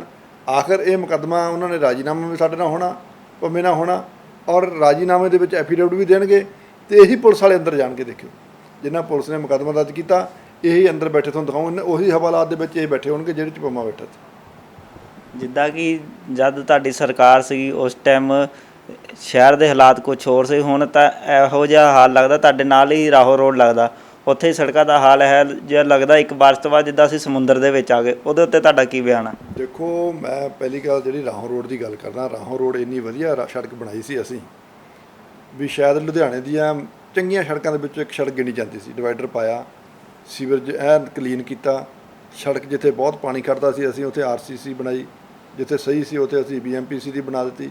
ਵਧੀਆ ਸੜਕ ਸੀ, ਬੜੇ ਵਧੀਆ ਤਰੀਕੇ ਨਾਲ ਲੋਕ ਆ ਜਾ ਰਹੇ ਸੀ, ਲੋਕ ਖੁਸ਼ ਸੀ। ਕੁਝ ਸਾਡੀ ਸਰਕਾਰ ਬਦਲ ਗਈ, ਸਰਕਾਰ ਬਦਲਣ ਤੋਂ ਬਾਅਦ ਇੱਥੇ 800 ਕਰੋੜ ਵਾਲੇ MLA ਆ ਗਏ। ਉਹਨਾਂ ਨੇ 800 ਕਰੋੜ ਵਾਲੇ MLA ਨੇ ਕੀ ਕੀਤਾ, ਜਿਹੜੇ ਉਸ ਵੇਲੇ ਦੇ ਮੰਤਰੀ ਸੀ, ਲੋਕਲ ਬਾਡੀ ਮੰਤਰੀ ਨਵਜੋਤ ਸਿੰਘ ਸਿੱਧੂ, ਉਹ ਇੱਕ ਦਿਨ ਇੱਥੇ ਰਾਹੋਂ ਰੋਡ 'ਤੇ ਲਿਆਂਦੇ। ਰਾਹੋਂ ਰੋਡ 'ਤੇ ਲਿਆ ਕੇ ਉਹਨਾਂ ਨੇ ਬੜਾ ਵੱਡਾ ਕਿਹਾ ਵੀ ਅਸੀਂ ਨਵਾਂ ਕੰਸੈਪਟ ਲਿਆਂਦਾ ਜੀ, ਅਸੀਂ ਨਵੀਂ ਚੀਜ਼ ਲਿਆਂਦੀਆਂ, ਮਸ਼ੀਨਾਂ ਲਿਆਂਦੀਆਂ, ਜਦ ਕਿ ਅਸੀਂ 4 ਸਾਲ ਪਹਿਲਾਂ ਉਹ ਕੰਮ ਕਰ ਚੁੱਕੇ ਸੀ। 4-5 ਸਾਲ ਪਹਿਲਾਂ ਅਸੀਂ ਸੜਕ ਨੂੰ ਬਿਲਕੁਲ ਕਲੀਨ ਕਰ ਦਿੱਤਾ ਸੀ, ਅੰਦਰੋਂ ਸੀਵਰੇਜ ਸਾਫ਼ ਕਰ ਦਿੱਤਾ ਸੀਗਾ ਸੁਪਰ ਸੈਕਸ਼ਨ ਸਿਸਟਮ ਨਾਲ। ਬੂੰਦ ਪਾਣੀ ਨਹੀਂ ਸੀ ਰਾਹੋਂ ਰੋਡ 'ਤੇ, ਇੱਕ ਬੂੰਦ। ਜਿੱਦਣ ਉਹ ਮਾਨਯੋਗ ਮੰਤਰੀ ਸਾਹਿਬ ਦਾ ਪੈਰ ਪੈ ਗਏ, ਮਸ਼ੀਨਾਂ ਉਹ ਦਿੱਲੀੋਂ ਲਿਆਏ ਜਿਹੜੀਆਂ ਨਵੀਆਂ, ਕਹਿੰਦੇ ਸੀ ਅਸੀਂ ਨਵੀਆਂ ਲਿਆਂਦੀਆਂ, ਜਿਹੜੇ 4 ਸਾਲ ਪਹਿਲਾਂ ਅਸੀਂ ਚਲਾ ਰਹੇ ਸੀ। ਉਸ ਦਿਨ ਤੋਂ ਲੈ ਕੇ ਅੱਜ ਤੱਕ ਰਾਹੋਂ ਰੋਡ ਦੇ ਉੱਤੇ ਬੁਰਾ ਹਾਲ ਆ। ਰਾਹੋਂ ਰੋਡ ਦਾ ਇੰਨਾ ਕੁ ਮਾੜਾ ਹਾਲ ਕਰ ਦਿੱਤਾ ਇਹਨਾਂ ਨੇ। ਜਿਹੜੀ ਸਵਰਗ ਸੀ ਅੱਜ ਉਹ ਨਰਕ ਦਾ। ਮੈਂ ਦੇਖਿਆ ਇੱਥੇ ਇੱਕ ਫੇਸਬੁੱਕ ਤੇ ਕਿਸੇ ਸੱਜਣ ਨੇ ਬਣਾਇਆ ਨਰਕ ਦਾ ਰਸਤਾ ਰਾਹੋਂ ਰੋਡ, ਜੇ ਕਿਸੇ ਨਰਕ ਨੂੰ ਜਾਣਾ ਹੋਵੇ ਤਾਂ ਕਹਿੰਦੇ ਰਾਹੋਂ ਰੋਡ ਤੇ ਆ ਜਾਓ। ਇਹ ਉਹ ਰਾਹੋਂ ਰੋਡ ਆ ਜਿਹੜੀ ਅਸੀਂ ਸਵਰਗ ਦਾ ਰਸਤਾ ਬਣਾਇਆ ਸੀ, ਪਰ ਇਹਨਾਂ ਨੇ ਨਰਕ ਦਾ ਰਸਤਾ ਬਣਾਤਾ। ਔਰ ਮੈਂ ਇੱਕ ਗੱਲ ਹੋਰ ਵੀ ਕਹਿਣਾ ਵੀ ਜਿਹੜੇ ਸਾਡੇ ਕਾਰਪੋਰੇਸ਼ਨ ਦੇ ਇੰਜੀਨੀਅਰ ਨੇ ਨਾ, ਉਹ ਵੀ ਨਾਕਾਬਲ ਨੇ। ਉਹਨਾਂ ਦੀ ਕੋਈ ਕਾਬਲੀਅਤ ਨਹੀਂ, ਕੋਈ ਸਿਆਣਪ ਨਹੀਂ। ਉਹਨਾਂ ਨੂੰ ਜੋ ਕੋਈ ਕਹਿ ਦਿੰਦਾ ਉਵੇਂ ਕਰ ਦਿੰਦੇ ਆ। ਪਹਿਲਾਂ ਤਾਂ ਉਹਨਾਂ ਨੇ ਉੱਥੇ ਰਾਹੋਂ ਰੋਡ ਦੇ ਉੱਤੇ ਸਾਰੇ ਆਪਾਂ ਜਾਂਦੇ ਆ, ਉਹ ਬਣਾਇਆ ਪਾਣੀ ਚੱਕ ਕੇ ਸਿੱਟਣ ਵਾਸਤੇ ਡਿਸਪੋਜ਼ਲ, 40-50 ਲੱਖ ਰੁਪਈਆ ਡਿਸਪੋਜ਼ਲ 'ਤੇ ਲਾਤਾ। ਡਿਸਪੋਜ਼ਲ ਜੇ ਤੁਸੀਂ ਬਣਾ ਰਹੇ ਹੋ ਫਿਰ ਤੁਸੀਂ ਨਵਾਂ ਸੀਵਰ ਸਿਸਟਮ ਕਿਉਂ ਪਾ ਰਹੇ ਹੋ? ਜਾਂ ਤਾਂ ਤੁਸੀਂ ਡਿਸਪੋਜ਼ਲ ਨਾ ਲਾਓ। ਜੇ ਤੁਸੀਂ 50 ਲੱਖ ਰੁਪਈਆ ਡਿਸਪੋਜ਼ਲ 'ਤੇ ਲਾਤਾ ਫਿਰ ਤੁਹਾਨੂੰ ਸੀਵਰ ਦੀ ਕੀ ਲੋੜ ਸੀ? ਜੇ ਤੁਹਾਡੀ ਪਲੈਨਿੰਗ ਸੀਵਰੇਜ ਪਾਉਣ ਦੀ ਸੀ ਫਿਰ ਤੁਸੀਂ 50 ਲੱਖ ਕਿਉਂ ਲਾਇਆ? ਇਹ ਐਸੇ ਨਾਕਾਬਲ ਆਫੀਸਰ ਜਿਹੜੇ ਨੇ, ਇੰਜੀਨੀਅਰ ਨੇ O&M ਸੈੱਲ ਦੇ, ਮੈਂ ਕਹਿੰਦਾ ਵੀ ਇਹਦੀ ਵੀ ਅਸੀਂ ਇਨਕੁਆਇਰੀ ਕਰਾਵਾਂਗੇ ਵੀ ਵਾਰ-ਵਾਰ ਪਹਿਲਾਂ ਸੁਪਰ ਸੈਕਸ਼ਨ ਦੀ ਕੀ ਲੋੜ? ਅਸੀਂ 30 ਸਾਲ ਹੋ ਗਏ ਸੀ ਸੀਵਰੇਜ ਪਏ ਨੂੰ ਰਾਹੋਂ ਰੋਡ 'ਤੇ। 30 ਸਾਲ ਤੋਂ ਚਲੋ ਸਮੱਸਿਆਵਾਂ ਆਈਆਂ, ਸਾਡੀ ਸਰਕਾਰ ਤੋਂ ਪਹਿਲਾਂ ਸਮੱਸਿਆਵਾਂ ਕਈ ਆਈਆਂ, ਬਲੌਕ ਹੋਇਆ, ਅਤੇ ਅਸੀਂ ਸੁਪਰ ਸੈਕਸ਼ਨ ਸਿਸਟਮ ਦੇ ਨਾਲ 30 ਸਾਲ ਬਾਅਦ ਸਾਫ਼ ਕਰ ਦਿੱਤਾ, ਕਲੀਨ ਕਰ ਦਿੱਤਾ, ਨਵਾਂ ਬਣ ਗਿਆ। ਪਰ ਜਿਹੜਾ 30 ਸਾਲ ਬਾਅਦ ਨਵਾਂ ਬਣ ਗਿਆ, ਬਿਲਕੁਲ ਕਲੀਨ ਹੋ ਗਿਆ, ਅੱਜ 30 ਸਾਲ ਦੇ ਵਿੱਚ 3 ਸਾਲ ਦੇ ਵਿੱਚ 3 ਵਾਰੀ ਦੁਬਾਰਾ ਕਰਨ ਦੀ ਕੀ ਲੋੜ ਪੈ ਗਈ? ਜਿਹੜਾ 30 ਸਾਲ ਤਾਂ ਚੱਲੀ ਗਿਆ, 30 ਸਾਲ ਬਾਅਦ ਅਸੀਂ ਸਾਫ਼ ਕਰਕੇ ਨਵਾਂ ਬਣਾਤਾ। ਨਵੇਂ ਨੂੰ ਫਿਰ 3 ਸਾਲ ਬਾਅਦ 3 ਵਾਰੀ ਕਰ ਦਿੱਤਾ ਇਹਨਾਂ ਨੇ ਸੁਪਰ ਸੈਕਸ਼ਨ ਸਿਸਟਮ ਨਾਲ। ਕੀ ਇਹ ਕਮਿਸ਼ਨ ਖਾਣ ਦੇ ਚੱਕਰ 'ਚ ਆ? ਮੈਨੂੰ ਤਾਂ ਲੱਗਦਾ ਕਮਿਸ਼ਨ ਖਾਣ ਦੇ ਚੱਕਰ 'ਚ ਪੈਸੇ ਕੰਮ ਬਾਰ-ਬਾਰ ਉਹਨੂੰ ਸੁਪਰ ਸੈਕਸ਼ਨ ਸਿਸਟਮ ਬਾਰ-ਬਾਰ। ਜਿਹੜਾ 30 ਸਾਲ ਚੱਲ ਗਿਆ ਤੂੰ ਘੱਟੋ ਘੱਟ 10 ਸਾਲ ਤਾਂ ਚਲਾਓ। ਥੋੜ੍ਹਾ 3 ਸਾਲ ਦੇ ਵਿੱਚ 3 ਵਾਰੀ ਕਦੇ ਮੰਤਰੀ ਆ ਗਿਆ, ਕਦੇ MLA ਆ ਗਿਆ, ਕਦੇ ਕੋਈ ਆ ਗਿਆ। ਅੱਜ ਉੱਥੇ ਦੇਖੋ ਸੁਪਰ ਸੈਕਸ਼ਨ ਸਿਸਟਮ ਦੇ ਨਾਲ ਇਹਨਾਂ ਨੇ ਸਫਾਈ ਕੀਤੀ 2 ਵਾਰੀ, ਕਾਮਯਾਬ ਨਹੀਂ ਹੋਏ। ਡਿਸਪੋਜ਼ਲ ਲਾ ਦਿੱਤੀ 50 ਲੱਖ ਦੀ, ਨਵਾਂ ਸੀਵਰੇਜ ਪਾਤਾ। ਇੰਨੀ ਵਧੀਆ ਸੜਕ ਸੀ ਉਹ ਪੱਟ ਦਿੱਤੀ। ਲੋਕ ਵਿਚਾਰੇ ਧਾਹਾਂ ਮਾਰਦੇ ਨੇ ਵੀ ਐਡੀ ਵਧੀਆ ਸੜਕ, ਇੰਨੀ ਚੰਗੀ ਸੜਕ ਬਣਾਈ ਸੀ ਜਿਹੜੀ ਸਾਡੀ ਸਰਕਾਰ ਨੇ, ਉਹ ਪੱਟ ਕੇ ਬੇੜਾ ਗਰਕ ਕਰ ਦਿੱਤਾ ਇਲਾਕੇ ਦਾ। ਸੋ ਅੱਜ ਉਹ ਨਰਕ ਦਾ ਰਸਤਾ ਬਣ ਗਿਆ। ਔਰ ਮੈਂ ਇਹ ਗੱਲ ਦਾ ਤੁਹਾਨੂੰ ਯਕੀਨ ਦਿਵਾਉਣਾ ਸਾਰੇ ਰਾਹੋਂ ਰੋਡ ਵਾਲਿਆਂ ਨੂੰ ਵੀ, ਅਗਲੇ ਪਿੰਡਾਂ ਵਾਲਿਆਂ ਨੂੰ ਵੀ ਇਹ ਜਿਹੜਾ ਇਹਨਾਂ ਨੇ ਆਹ ਘਪਲਾ ਕੀਤਾ, ਪਹਿਲਾਂ ਤਾਂ ਇਹਨਾਂ ਨੇ ਡਿਸਪੋਜ਼ਲ ਲਾਈ, ਇੱਕ ਸੀਵਰੇਜ ਪਾਤਾ, 3 ਵਾਰੀ ਸੁਪਰ ਸੈਕਸ਼ਨ ਸਿਸਟਮ ਦੇ ਨਾਲ ਸਫਾਈ ਕਰਾਤੀ, ਸੜਕ ਪੱਟ ਦਿੱਤੀ। 10-12 ਕਰੋੜ ਰੁਪਏ ਦਾ ਇਹ ਲਾਸ ਕਾਰਪੋਰੇਸ਼ਨ ਦੇ ਲੋਕਾਂ ਦੇ ਟੈਕਸ ਦਾ ਹੋਇਆ। ਅਸੀਂ ਇਹਦੀ ਜਾਂਚ ਕਰਾਵਾਂਗੇ। ਜਾਂਚ ਕਰਾ ਕੇ ਜਿਹੜੇ ਇੰਜੀਨੀਅਰ ਤੁਰੇ ਫਿਰਦੇ ਨੇ, ਜਿਹੜੇ ਇੰਜੀਨੀਅਰਾਂ ਨੇ ਗਲਤ ਐਸਟੀਮੇਟ ਬਣਾਏ ਜਾਂ ਗਲਤ ਪ੍ਰੋਜੈਕਟ ਬਣਾਏ ਨੇ, ਉਹਨਾਂ ਦੇ ਉੱਤੇ ਕਾਰਵਾਈ ਕਰਾਵਾਂਗੇ। ਵਿਜੀਲੈਂਸ ਦੀ ਜਾਂਚ ਕਰਾ ਕੇ ਇਹਨਾਂ ਨੂੰ ਦੱਸਾਂਗੇ ਵੀ ਕਿਵੇਂ ਇਹ ਮਨਮਰਜ਼ੀਆਂ ਕੀਤੀਆਂ ਜਾਂਦੀਆਂ। ਤੁਸੀਂ ਡਿਪਾਰਟਮੈਂਟ ਦੇ ਇੰਜੀਨੀਅਰ ਹੋ, ਤੁਹਾਡਾ ਦਿਮਾਗ ਨਹੀਂ ਕੰਮ ਕਰਦਾ ਵੀ ਕਿਹੜੀ ਚੀਜ਼ ਦੀ ਜ਼ਰੂਰਤ ਆ ਉਹ ਕਰੀਏ। ਜੋ MLA ਕਹਿ ਦੇਵੇ ਜਾਂ ਕੌਂਸਲਰ ਕਹਿ ਦੇਵੇ ਉਹੀ ਤੁਸੀਂ ਕਰ ਦੇਣਾ। ਤੁਸੀਂ ਘੱਟੋ ਘੱਟ ਸਿਆਣਿਆਂ ਵਾਲੀ ਗੱਲ ਕਰੋ। ਤੁਸੀਂ ਇੰਜੀਨੀਅਰ ਹੋ, ਮੈਂ ਇੰਜੀਨੀਅਰ ਥੋੜ੍ਹਾ। ਜੇ ਮੈਨੂੰ ਲੋਕਾਂ ਨੇ ਚੁਣ ਲਿਆ ਤਾਂ ਮੈਂ ਤਾਂ ਇਹ ਬੇਨਤੀ ਕਰਨੀ ਆ, ਭਾਈ ਇੰਜੀਨੀਅਰ ਸਾਹਿਬ, ਕਾਰਪੋਰੇਸ਼ਨ ਦੇ ਕਮਿਸ਼ਨਰ ਸਾਹਿਬ, ਮੇਅਰ ਸਾਹਿਬ, ਇਹ ਸਾਨੂੰ ਸੜਕ ਦੀ ਸਮੱਸਿਆ ਦੂਰ ਕਰਕੇ ਦੱਸੋ। ਹੁਣ ਦੂਰ ਕਰਨ ਦੀ ਪ੍ਰਪੋਜ਼ਲ ਕੀ ਆ, ਉਹ ਬਣਾਉਣੀ ਆ ਇੰਜੀਨੀਅਰ ਨੇ। ਜੇ ਵੀ ਸੁਪਰ ਸੈਕਸ਼ਨ ਨਾਲ ਸਿਸਟਮ ਨਾਲ ਸਾਫ਼ ਹੋ ਕੇ ਠੀਕ ਹੋ ਸਕਦੀ ਆ, ਜਾਂ ਡਿਸਪੋਜ਼ਲ ਬਣ ਕੇ ਠੀਕ ਹੋ ਸਕਦੀ ਆ, ਜਾਂ ਨਵਾਂ ਸੀਵਰੇਜ ਪਾਉਣਾ ਪਊਗਾ। ਤੁਸੀਂ ਤਿੰਨਾਂ 'ਚੋਂ ਇੱਕ ਕੰਮ ਕਰੋ। ਤੁਸੀਂ ਤਿੰਨੇ ਕੰਮ ਕਰ ਰਹੇ ਹੋ। ਇਹ ਕੋਈ ਲੋਕਾਂ ਦੇ ਪੈਸੇ ਨੇ, ਤੁਸੀਂ ਆਪਣੀ ਜੇਬ 'ਚ ਥੋੜ੍ਹਾ ਲਾ ਰਹੇ ਹੋ। ਲੋਕਾਂ ਦੇ ਟੈਕਸ ਦੇ ਪੈਸੇ ਤੁਸੀਂ 3 ਪਾਸੇ ਉਜਾੜ ਰਹੇ ਹੋ। 3 ਵਾਰੀ ਤੁਸੀਂ ਸੁਪਰ ਸੈਕਸ਼ਨ ਸਿਸਟਮ ਨਾਲ ਸਾਫ਼ ਕਰਤਾ, ਡਿਸਪੋਜ਼ਲ ਤੁਸੀਂ ਲਾਤੀ, ਸੀਵਰੇਜ ਤੁਸੀਂ ਪਾ ਰਹੇ ਹੋ, ਸੜਕ ਤੁਸੀਂ ਨਵੀਂ ਪੱਟ ਦਿੱਤੀ। ਇਹ ਸਾਰਾ ਇਹਦਾ ਘਪਲਾ ਬਹੁਤ ਵੱਡਾ ਕਮਿਸ਼ਨਾਂ ਖਾਣ ਦੇ ਚੱਕਰ ਵਿੱਚ ਇਹਨਾਂ ਨੇ ਕੀਤਾ। ਲੋਕਾਂ ਨੂੰ ਹਾਲੋਂ ਬੇਹਾਲ ਕਰ ਦਿੱਤਾ। ਇੰਡਸਟਰੀ ਫੇਲ ਕਰ ਦਿੱਤੀ। ਜਾਮ ਲੱਗਿਆ ਹੁੰਦਾ ਉੱਥੇ, ਦੁਕਾਨਾਂ ਫੇਲ ਕਰਤੀਆਂ। ਲੋਕਾਂ ਨੂੰ ਘਰੇ ਪਹੁੰਚਣਾ ਬੜਾ ਮੁਸ਼ਕਿਲ ਹੈ। ਐਮਰਜੈਂਸੀ 'ਚ ਕਿਤੇ ਜਾਣਾ ਹੋਵੇ ਜਾ ਨਹੀਂ ਸਕਦਾ। ਸੋ ਇਹ ਹਾਲਾਤ ਜਿਹੜੇ ਰਾਹੋਂ ਰੋਡ ਦੇ ਨੇ, ਇਹ ਆਉਣ ਵਾਲੇ ਸਮੇਂ ਦੇ ਵਿੱਚ ਜਦੋਂ ਪਰਮਾਤਮਾ ਨੇ ਤੇ ਲੋਕਾਂ ਨੇ ਸਾਨੂੰ ਮੌਕਾ ਦਿੱਤਾ, ਇੱਕ ਤਾਂ ਇਹਨੂੰ ਬਿਲਕੁਲ ਸੁਧਾਰਾਂਗੇ। ਦੂਜਾ ਇਹ ਜਿਹੜਾ ਘਪਲਾ ਹੋਇਆ ਇਹ ਬਹੁਤ ਵੱਡਾ ਘਟਾਲਾ, ਇਹਦੀ ਅਸੀਂ ਜਾਂਚ ਕਰਾਵਾਂਗੇ। ਢਿੱਲੋਂ ਸਾਹਿਬ, ਜਿੱਦਾਂ ਕਿ ਤੁਸੀਂ ਕਿਹਾ ਨਵਜੋਤ ਸਿੰਘ ਸਿੱਧੂ ਨੇ ਇੱਥੇ ਆਏ ਸੀ ਤੇ ਉਹਨਾਂ ਨੇ 800 ਕਰੋੜ ਦਾ ਵਾਅਦਾ ਕੀਤਾ ਸੀ MLA ਸੰਜੇ ਤਲਵਾੜ ਨੇ, ਪਰ ਕੁਛ ਹੀ ਮਹੀਨਿਆਂ ਬਾਅਦ ਨਵਜੋਤ ਸਿੰਘ ਸਿੱਧੂ ਨੂੰ ਉਹਨਾਂ ਦੀ ਅਹੁਦੇਦਾਰੀ ਤੋਂ ਹਟਾ ਕੇ ਉਹਨਾਂ ਨੂੰ ਘਰੇ ਬਿਠਾ ਦਿੱਤਾ ਗਿਆ।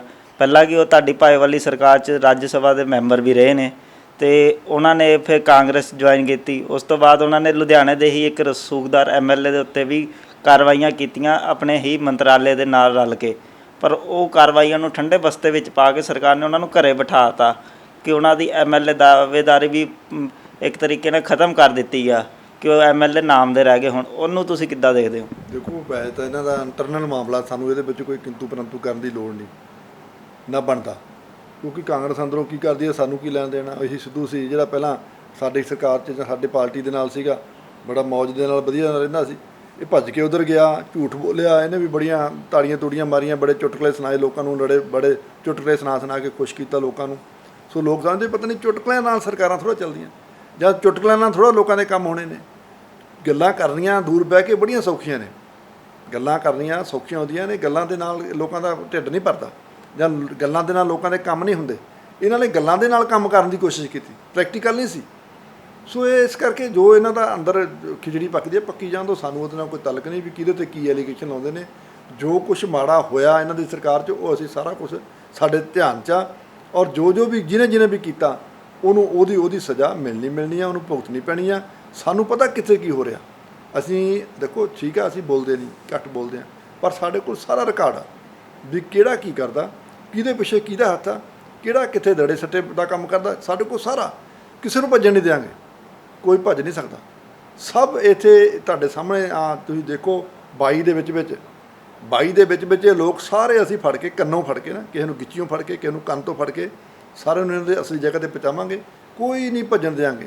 ਜਿਹਨੇ ਘਟਾਲਾ ਕੀਤਾ, ਜਿਹਨੇ ਘਪਲਾ ਕੀਤਾ, ਜਿਹਨੇ ਲੋਕਾਂ ਦੇ ਨਾਲ ਧੋਖੇ ਕੀਤੇ ਨੇ, ਕਬਜ਼ੇ ਕੀਤੇ ਨੇ, ਜਾਂ ਦੜੇ ਸੱਟੇ ਵਾਲੇ, ਸਭ ਅੰਦਰ ਜਾਣਗੇ। ਦੇਖੀ ਜਾਏ ਢਿੱਲੋਂ ਸਾਹਿਬ, ਕੀ ਤੁਹਾਡੀ ਸਰਕਾਰ ਜੇ ਆਂਦੀ ਹੈ 22 ਦੇ ਵਿੱਚ, ਤੇ ਨਵਜੋਤ ਸਿੰਘ ਸਿੱਧੂ ਜੀ ਜਿਹੜੇ ਨੇ ਉਹ ਤੁਹਾਡੀ ਸਰਕਾਰ ਦੇ ਵਿੱਚ ਦੁਬਾਰਾ ਆਉਣ ਦੇ ਇੱਛੁਕ ਹੋਊਗੇ, ਤੇ ਕੀ ਤੁਸੀਂ ਉਹਨਾਂ ਨੂੰ ਦੁਬਾਰਾ ਲਓਗੇ ਪਾਰਟੀ ਦੇ ਵਿੱਚ? ਉਹ ਨਹੀਂ, ਇੱਦਾਂ ਥੋੜ੍ਹਾ ਹੁੰਦਾ ਜੀ। ਸਾਡੀ ਨਾਲੇ ਮੇਰੇ ਲੈਵਲ ਦੀਆਂ ਥੋੜ੍ਹੀਆਂ ਗੱਲਾਂ ਨੇ ਇਹ। ਦੇਖੋ, ਜੋ ਮੈਂ ਤਾਂ ਇੱਕ ਸਧਾਰਨ ਸਰਕਾਰ ਦਾ ਮੈਂਬਰ ਹਾਂ, ਸ਼੍ਰੋਮਣੀ ਅਕਾਲੀ ਦਲ ਦਾ ਮੈਂਬਰ ਹਾਂ। ਇਹ ਫੈਸਲੇ ਪਾਰਟੀ ਹਾਈ ਕਮਾਂਡ ਨੇ ਕਰਨੇ ਹੁੰਦੇ ਵੀ ਕੌਣ ਲੈਣਾ, ਕੌਣ ਨਹੀਂ ਲੈਣਾ। ਇਸ ਕਰਕੇ ਇਹਦੇ 'ਤੇ ਮੈਂ ਕੋਈ ਕਹਿ ਨਹੀਂ ਸਕਦਾ ਵੀ ਕਿਸੇ ਨੇ ਆਉਣਾ ਜਾਂ ਕਿਸੇ ਨੇ ਜਾਣਾ, ਸਾਡੇ ਕੋਲ ਆਊਗਾ ਜਾਂ ਨਹੀਂ ਆਊਗਾ। ਇਹ ਗੱਲਾਂ ਮੇਰੇ ਕਰਨ ਦੀਆਂ ਵੀ ਨਹੀਂ, ਨਾ ਮੇਰੇ ਕਹਿਣ ਦੀਆਂ ਨੇ। ਇਹ ਪਾਰਟੀ ਹਾਈ ਕਮਾਂਡ ਦੇ ਫੈਸਲੇ ਨੇ।